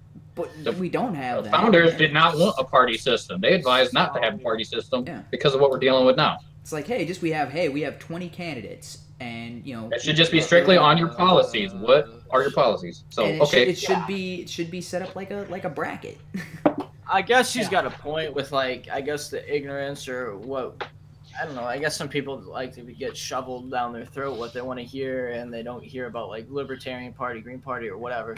Yeah, but I would kind of disagree with both of you, and I would say at this juncture, it seems like the two parties are just one party serving. No, I'm corporatist overlord wishes. Yeah, that's why I didn't vote. We kind of disagree on like wedges, right? Like traditionally, Democrats have been seen as like, oh, I'm pro-gay marriage and pro-pot legalization, and Democrats say I fucking hate faggots and I fucking hate that devil's lettuce, and they would argue just on those base situations, but at the same time, it seems like different rhetoric going into your head, but at the same time, they're just puppets for a puppet master, and that puppet master would be corporatist entities. I think you and I could kind of agree with that on some level. I mean, that's why I did not vote at all in 2012. I'm like, they're both the same thing, and they're both arguing, well, I want to increase it by 5%, and I want to increase it by 8%. And you're like, but you're both increasing it. What the fuck? I heard somebody discussing it or describing our current political system as it's not a line. There is no left or right. It's a horseshoe. Yeah, horseshoe. And left and right are the very ends, and they're the closest to each other as you can get. Mm-hmm. Everybody else is like, what are you two doing? Yeah, I actually did get the chance to look at the political compass because I got to find out where Obama and Trump are. Trump is a further authoritarian than Hillary Clinton is on the authoritarian side of the right. She is further right-wing than Obama, according to the chart. The furthest right, I think George W. Bush is even further right-wing than she is. The authoritarian left has no shot in America. The libertarian left was shown in 2016, but the furthest right-wing was Gary Johnson, and he was borderline authoritarian. No, according Austin to the Peterson, chart. Yeah, I don't know where that chart. Maybe that chart didn't have Austin Peterson on there at all. It didn't have him on. It didn't have him on at all. It didn't even have Evan McMullen. Oh. Like he was the last one to join the race. But yeah, Should have had Jim Webb on there too. That would have been interesting. Jim Webb and Rand Paul, because those were the two that I thought from the major parties made sense personally. Mm-hmm. Yeah. You weren't. Sorry, Zach, you cut out. What'd you say, Zach? Mjolnir Man, you weren't a Bernie fan?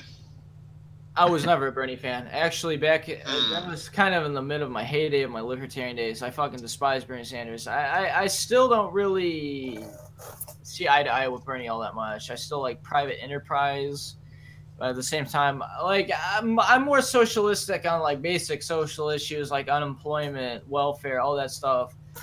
But like as far as like other things go, like yeah, I guess there should be regulations on private enterprises. But so you basically believe in a safety net like Social Security, Medicare, Medicaid, and food stamps and whatnot?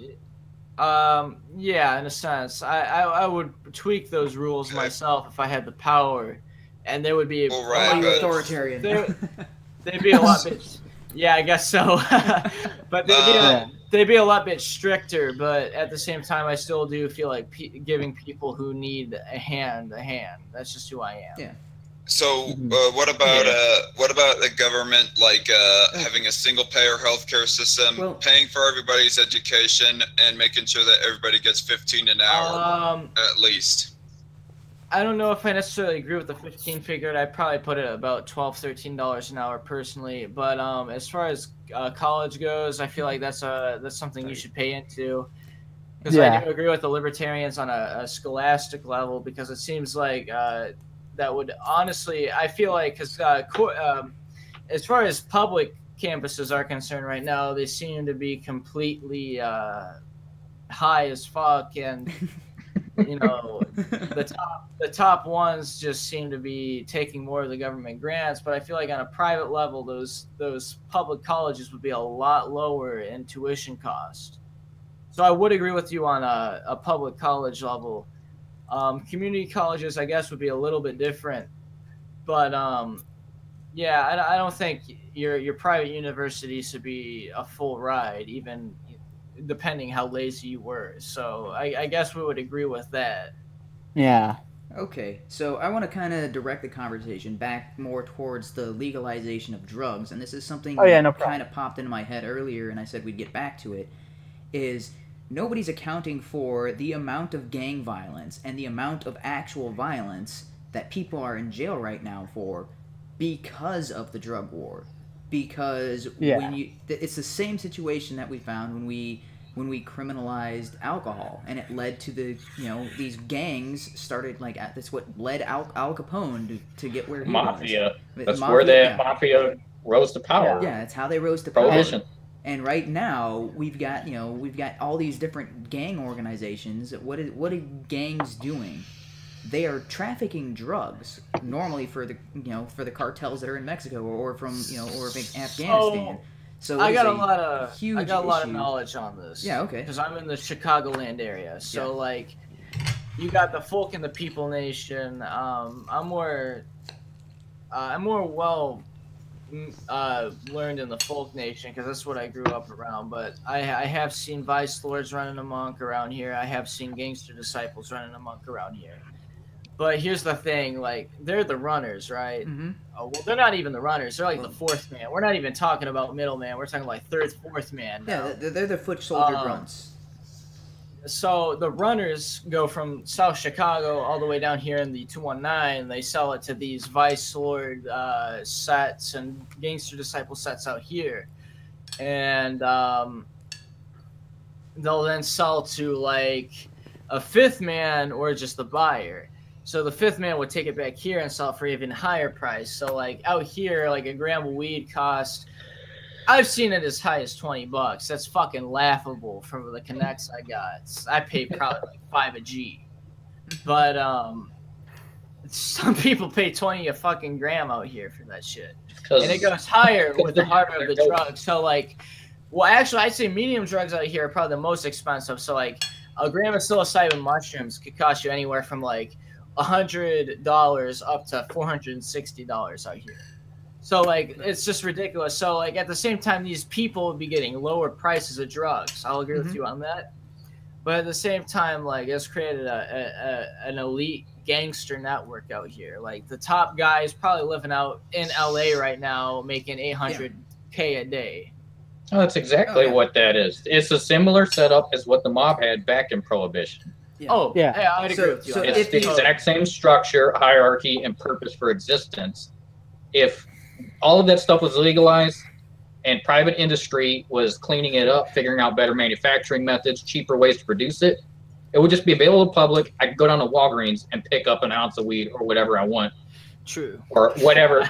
I hope that's I honestly hope that's the case someday, honestly. Some shop. And then these gangs are useless. Yeah. There is no purpose for them. There are no more territories. Yeah, I was. Hey, you're intruding on my clientele. Yeah. Get off before we start something. None of that's needed. So, like, I've noticed in a lot of legal states, right, these gangs that pick up stuff from the cartels. So, like, Crips and Blood sets out in Colorado, or, you know, Crips and Bloods in California, they rely more on the heroin trade now because the Mexican farmers, you know, it's not like the 1960s where they could just produce, like, brickweed by the fucking kilo or key or whatever you want to call it. And they could sell it off to the states, which are just unanimously against marijuana at the time. Now they have to switch crops over to opium poppies so they can manufacture black tar heroin and send it across the border. You know, so I guess I could see where you're coming from with hard drugs as well, because I know libertarians, and I used to have the same belief, like, yeah, you should be able to buy heroin legally. But I don't see why not. I guess I kind of became a little bit more emotional. Like, you guys can make whatever jokes you want to make at that expense, you know, facts over feelings or whatever. And, you know, sorry for the assumptions, but now that I think of it as a former opiate addict, I wouldn't want that same curse on anyone.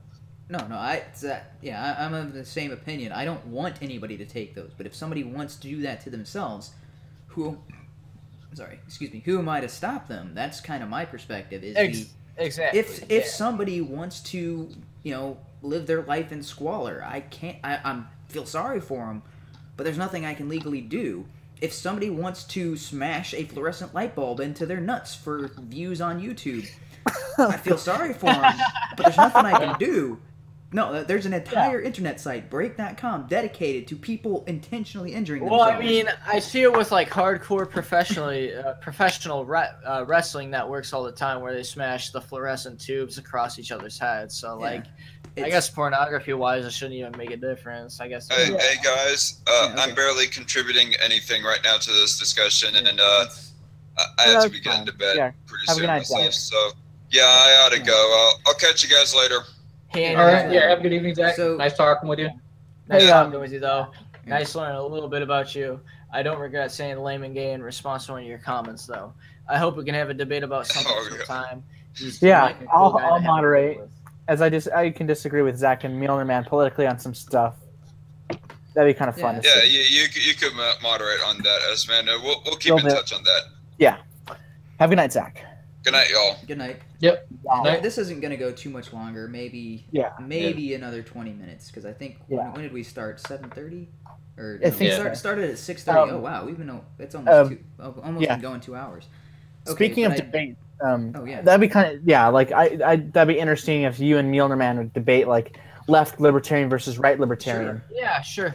Yeah, I'd love. I can moderate, because, like, I can find myself in agreement with political opinions Zach, you, and Milnerman hold on some stuff. So just like your debate with Cult of Ham, and that was funny as hell. So frustrating. We were talking about that before we went live. I'm just so what I could see for current situation, rather than this war on drugs, what we need to do is take that money and spend it to actually protecting south of the border, give Mexico the finger, say we don't need your shit. Bring it all into the states, and the stuff that you would consider hardcore is what we need to have private industry start to investigate, see if there's better ways to clean it up, make it safer, regulate it, just like we've done with tobacco, just like we've done with alcohol. That stuff is now legally available. There's no gangs over alcohol. There's no gangs over tobacco. Yeah, Al Capone. Figure out a way to do that. Well, and then once we have found an efficient way to clean it up, it is up to what we can have is maybe regulating body to ensure that if there's negative or harmful side effects, that those are put out to the public, just like they've had to enforce on packs of cigarettes. Say, hey, if you do imbibe in this, these are your potential risks. And so government agencies can come in and do audits and say, what are your findings on these chemical substances? What have you found as negative side effects? Those have to be made public. You cannot keep that private. If you do, your business is shut down. And I would say, so if private industry wants to invest and get into that area, they also take on that risk that if there's all this negative side effects, that's on your company. But it has to be made public. Yeah, and I would say companies would have an incentive to do that. Yep. Like if you're they want to have the best product because they'll get the most sales. Well, not only that is if you kill your customers, you lose money.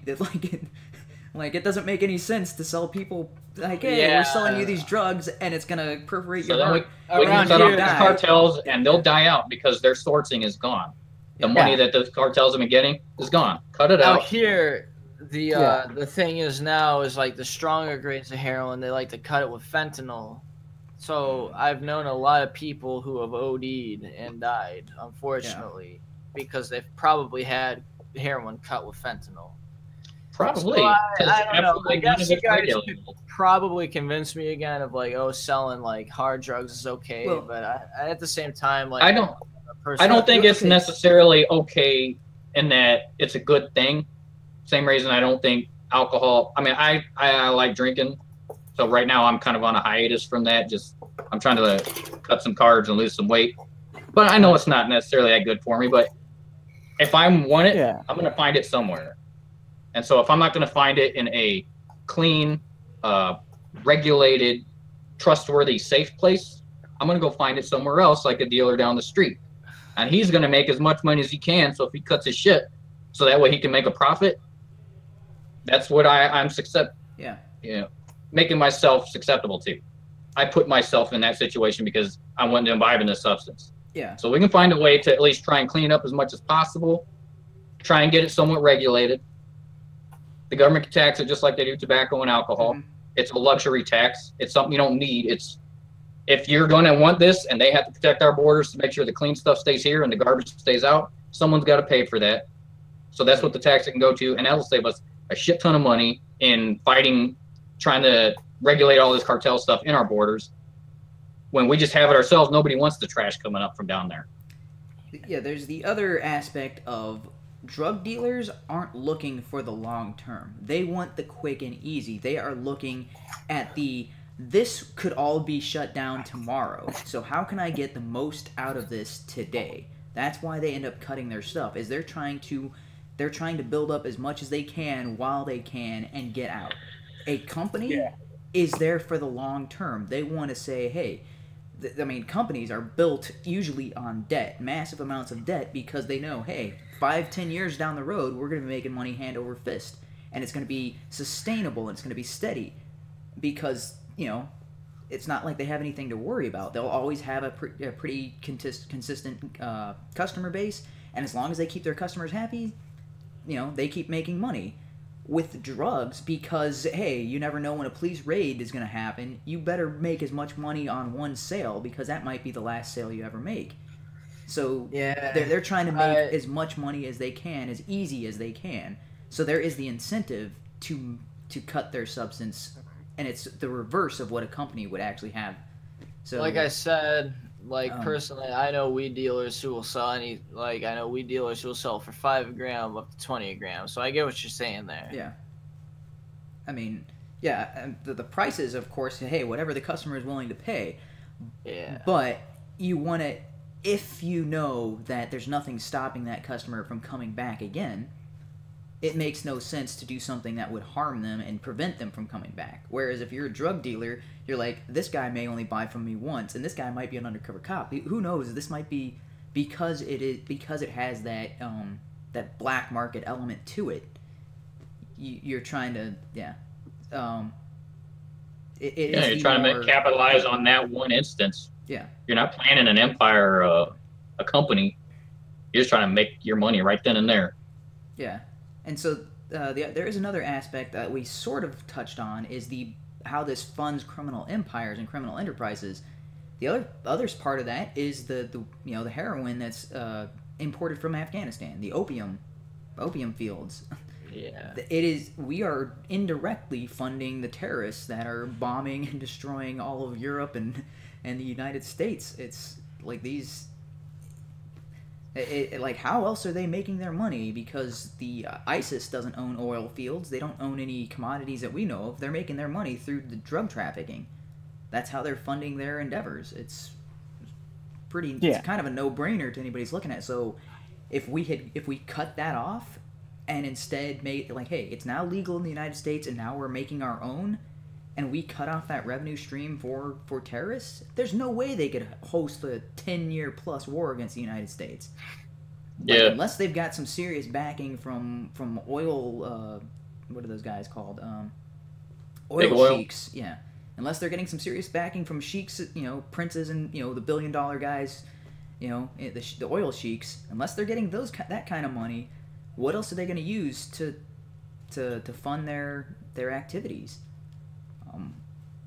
Because as far as I know, prostitution not really viewed highly in Islam, right? Yeah, but you still see those prostitutes and probably even the human trafficking trade goes through there all the time. Yeah. Human trafficking would probably be the next area that would need to be addressed, because that is still a pretty rampant problem in the Middle East and a lot of Africa and China. Yeah.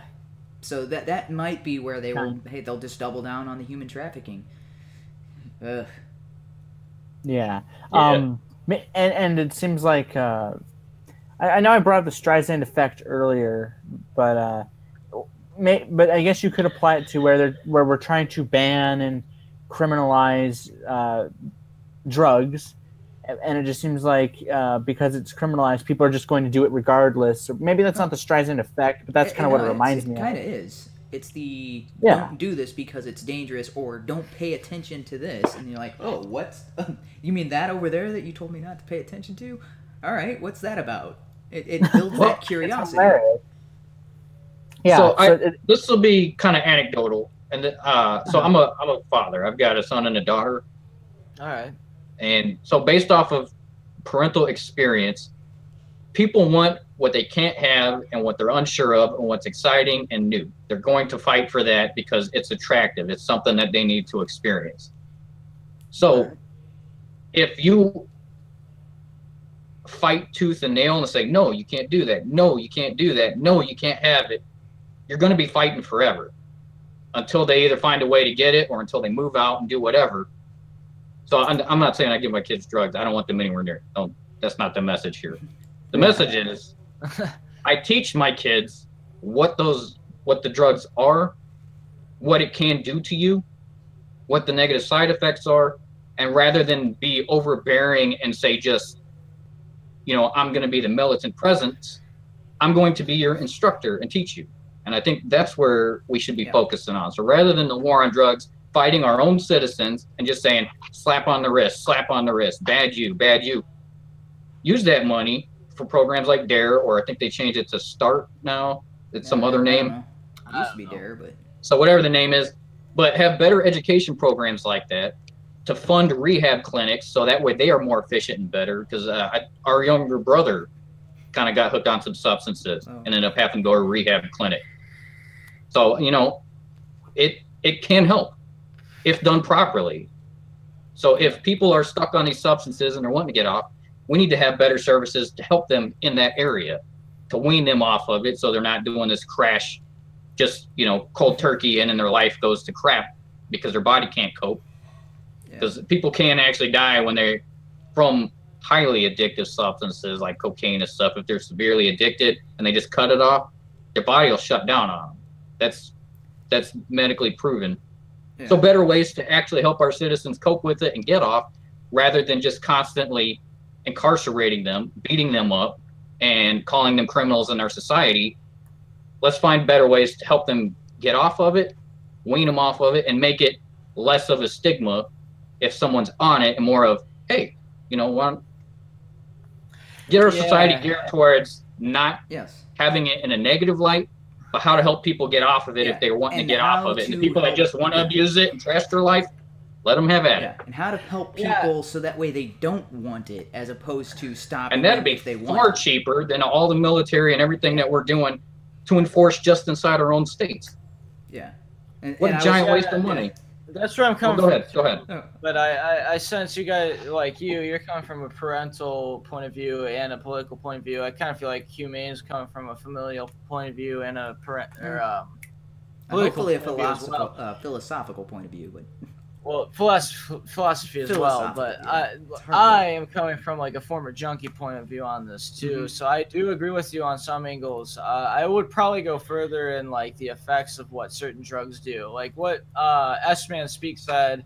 I do trip reports on the occasion. I do take a lot. I have taken a lot of lesser known or unknown psychoactive components, and I just want to kind of help teach people what it's like. Yeah, and so what caused a lot of you people to stop? That's like what caused you to stop using them? Because that's the kind of thing. What stopped you from That's what we should be funding. Basically, the thought that I need stopped you to from wanting to do them in the first place is where we need everybody to get to. I started thinking like, man, I really need to get my life together. I've just been using these drugs as like an escape from my shitty fucking life, or what I feel is my shitty life. And that was the case with the pill addiction too, but it kind of switched from pills to alcohol to lesser known compounds, just like varying at different weeks. I think we need to. I think with addicts, there's probably underlying mental health issues. There's all kinds of statistics to back that up. So like we need to look at their mental health prior to being addicted. And like, and you know, I agree with you. It shouldn't be a criminal action to have a substance completely take hold of your life. A lot of people I know are quite more authoritarian on it, saying like you shouldn't trust addicts and such. And I was in their shoes too. It's not like we want to rob from you. It's not like we want to steal from you. It's that we've had a substance completely take hold of our life, and we're just trying to get that next fix to feel normal, because that high is normal to us now. Because if we're off of it, we get the cold shakes and we get like the most severe flu symptoms you couldn't even fucking possibly imagine. So like, I feel like rehab and stuff like that would help us more. And then like helping us fight our inner omens, so to speak, would be a good step forward as well. Okay. I think so. So, I mean, if you picture it like this, if we could, not we, but if in the States, it did become legal, private entities and private enterprises could make cleaner substances, much cheaper substances. We get rid of the gang violence.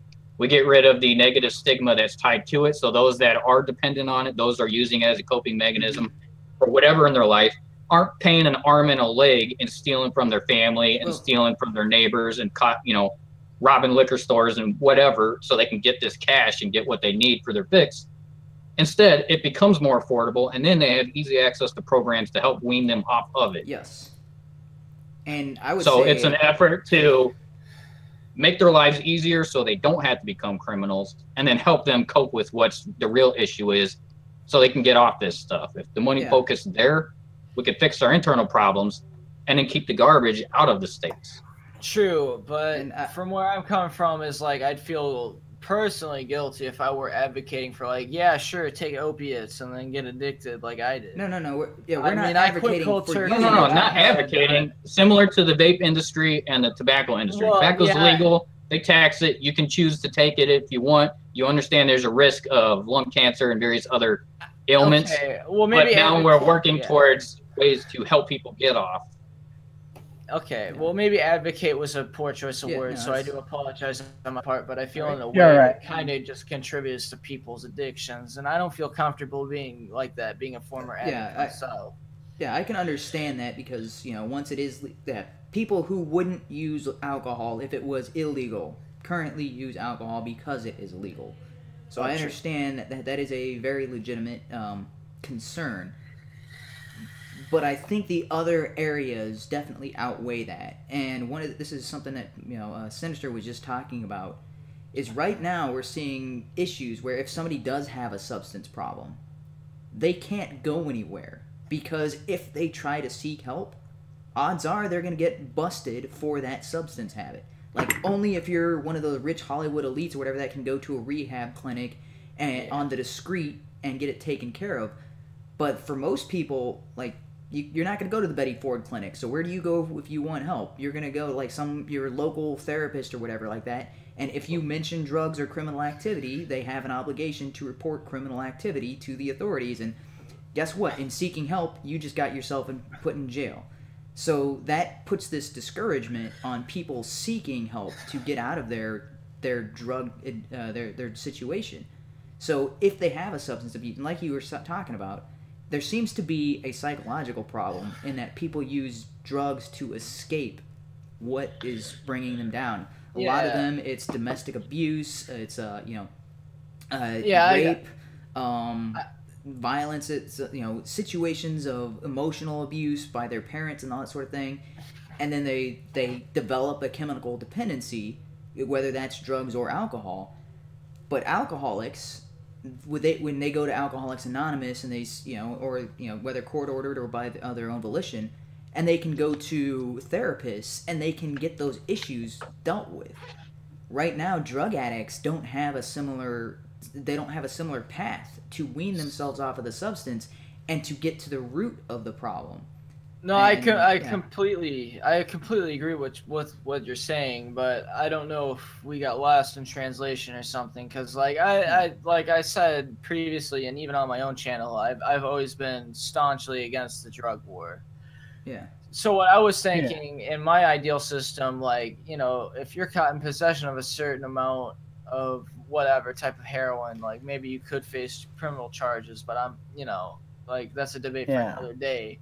But if you're caught with something that would be considered like a personal use amount, I'd put that up to like 5 Gs of like heroin, meth, something.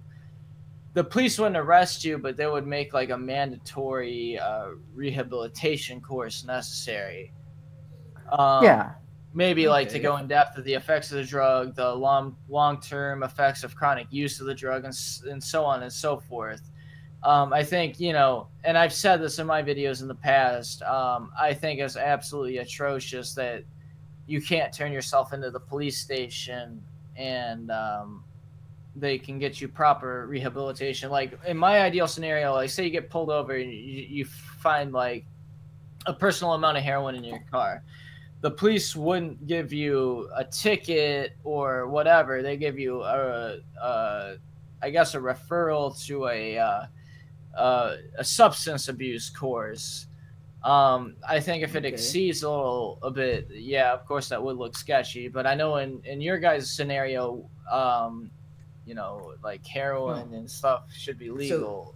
I don't know, but I mean, just let me finish. It wouldn't be a bulk amount, just like let him finish. Let him finish. But sorry. But I kind of feel like it's incumbent upon the state and the communities to pay to help other members of the communities get better, to be productive citizens. Like, especially in hard drug use, like, weed and alcohol, maybe alcohol, but weed is a different story. I think we all kind of realize that. Tobacco is a different story because it's not really going to affect your work. It's just going to affect your mood if you haven't had a cigarette in a while. Okay, so I was... I'm pretty much finished with my piece. All right, sorry. I thought you were done, so okay. So my perspective is, think about this in the long term, right? The immediate scenario, like, hey, just legalize all drugs, that could be pretty disastrous for the first couple of years. And you're going to see situations where people are actually using hard substances like heroin, cocaine. People are destroying their lives because of that. But the long term will be that those substances should fall away in lieu of new varieties or modified versions of them that are less harsh, less severe, don't have the same kind of effects on people. So, and I would like to use alcohol as an example of this, but I can't, because for some reason alcohol, there's still, still rampant abuse, and like I think this Senator was talking about, there is no way to make a lesser version of it. But we are seeing this currently right now with with cannabis, where there's different strands. There's different strands that have different effects on you. They have edibles right now, like that you can take and get a bit of a buzz, and get some of that feeling, but without without going the full like, oh, I'm useless and I'm going to sit on the couch. Like people are taking these at work and still being productive while at work. I mean, if I had a company, I would have a strict no policy, but no substance policy. But I don't hire anybody at the moment.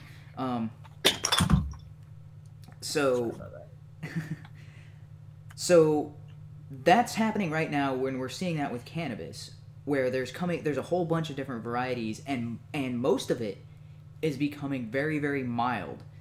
That is the if you're looking at the statistics of the brands that are selling the best, it's not the stuff that's going to knock you on your ass. It's the stuff that gives you the nice mellow, and those are the things that people are gravitating towards. I'd probably be in that market then, because I had a strain called Jesus OG once. It's like 28% THC, dude. Oh my god, I was fucking hallucinating. I swear to God. Yeah, but most people don't want that. Level, yeah. I can understand people wanting like, that. Cannabis doesn't produce like a physical addiction. Yeah. Like so, I know cannabis addicts in person. So if you went to the store and you had your choice of something that's probably going to destroy your life and kill you, or cannabis, or something in between, odds are you're not going to go to the way extreme. And usually people will work their way up from mild to harsher because they build up an addiction or an immunity, or they build up. What you're advocating for is basically like maybe solutions with like different concentrations of heroin or something. Yeah, different concentrations, or even a completely different kind of drug. like an e-juice store where it's like, what concentration of nicotine would you like in this? Yeah. That's what I hope to see, is different concentrations. And if somebody is getting the high concentration, you're kind of like, well, here's my therapist's number. You should probably see this person. Because if you need that much of a substance, there's something underlying. If you're going towards the harsh stuff, it's not because you're like, oh man, I just need that fix, and it's no longer recreational.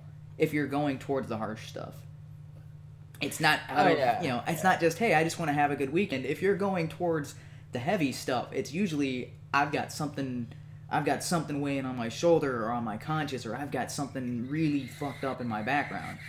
Like, it's very rare that it's like I don't know, that's why they always say marijuana is a gateway drug, and I'm like, because nobody starts off doing heroin, right? Hey, it's my first experience with drugs, never had alcohol, I'm gonna go straight to black tar heroin. Oh yeah. Like, no, that doesn't. I'd agree with you. That's all on like personal choice. Yeah, it's usually twofold. So either they're escaping something, or they've built up a resistance and they need that harsh stuff to get the same high. But if this was an industry, I can guarantee you there's going to be enough different varieties of the mild stuff where, I mean, I can't guarantee you, but it's very plausible and very probable that the mild stuff, there would be enough varieties where people could take a new substance every week and still get that same buzz or that same new high, and they would never run out of options, and so they would never need to escalate. I see what you're saying, because like a lot of bars around here will be like, oh, this is like 10.5% alcohol by volume content, and this one's like 5.6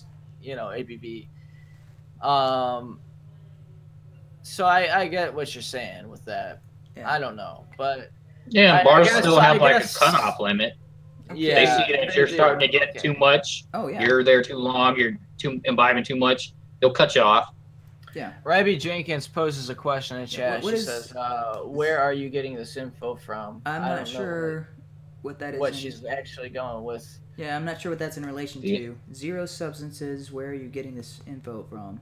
I think maybe she was referring to us, like, I don't know. Well, maybe more you guys like advocating that zero substances should be prohibited and stuff like that. Oh, I don't know. Yeah, I'm like, not where sure. would you get this info from? Because I always thought this is all stuff that is right? This is all from a theoretical perspective, looking at other countries that have had similar situations. Like we mentioned Portugal earlier in this conversation.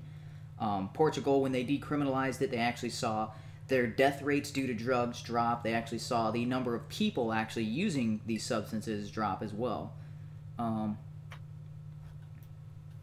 It's not it always is. It's the reason people use to say why we shouldn't criminalize or why we shouldn't decriminalize weed. They're like, oh, but it's a gateway drug. People are going to start using weed, and next thing you know, they're going to be, being a junkie in the back alley. It's a stupid argument, but it kind of makes sense that most people start off by using weed as opposed to starting off with harsher substances. So, no, I think that's two kinds of people. The ones that are wanting to get to something higher, that just want to get their mind blown, will start off with stuff like that, and then they're eventually going to go to something harder. That's just them. Yeah. Most people who smoke weed don't do other harder drugs. The majority of weed users don't ever go. It's a failure to understand the argument. It's the most people who do heroin started off doing marijuana, therefore we should ban marijuana. And you're like, but like, it's something like 98% of people who do marijuana never move on to anything other than that. It's the same argument saying, all serial killers, viewed porn, and you're like, yeah, but so does every other person alive has viewed porn. So you can't say that pornography leads to people becoming serial killers. It's this person was going to get there, and they just happen to share this in common with a bunch of other people. What I'm trying to say is most people don't start off with the harsh stuff. They will work their way up there. But so it could be a gateway drug for the people that are trying to get there, but for the majority of people, they don't go anywhere past it. Yeah, I thanks for letting me clarify that. Hopefully that cleared it up for you. Yeah. All right, I think we talked about everything I wanted to talk about. Okay, so next week is going to be a little bit of a silly debate. We're going to be talking about internet memes, but the purpose of I'd this... love to join that conversation. Would you allow me to join that conversation? Anybody can come join this. It's the purpose of this conversation is going to be argue the opposite perspective. So we're going to be talking about pineapple on pizza, whether cereal is a soup, whether a hot dog in a bun is a sandwich, and you are supposed to pick a position and argue the opposite. That is the goal for next week. So we're going to be talking about a piece of cake. Yeah. Silly things to make it easier for us. It's to get you into the mode of trying to understand the opposition. Because it is Sun Tzu's know thy enemy. So we are talking about... I'm starting us off using... silly arguments or silly debates. Yes, memes on the internet, questions. Yes, MEME. Yeah, that's Are you gonna be in Florida then? Am I? I'm gonna be in Florida next week. Okay, maybe we won't do that next week. Maybe we'll do that when I get back from vacation. I will. Okay, I shouldn't say next week. Next stream that we do, we will do that. I will see if I can set that up and do that next week. Right. I forgot. Yeah, I forgot that was this. Yeah, next week is the 16th. Holy, how is it already the 9th? How is it already the 9th? If we're able to stream anything, I'll just co-stream with you. Yeah, we can probably. But I don't know what the internet situation is down there. I don't know either. So hopefully we can get that to work. We will be at my grandparents' house, so hopefully we can set aside an hour to do this kind of silly debate. If it isn't next week, then it'll be whenever we get back. So probably because the next Thursday is Thanksgiving. Yeah, probably the 30th. Yeah, we're shooting for the 16th. If not the 16th, plan for the 30th. We'll do our silly debate to get people used to arguing from the opposite perspective. And the goal of this is to build iron men for the opposition. Because this is you've heard this straw manning me, you're misrepresenting, you're straw manning my argument, you're making arguments against something that doesn't exist. The idea is you're trying to give your opposition the best possible argument they can make, and then you're defeating that. And if you can defeat that, then their idea was stupid to begin with. So that's what I'm trying to... That's the purpose of this exercise. Yep. So hopefully we can do it on the 16th. If not the 16th, we'll do it the 30th. All right. And for...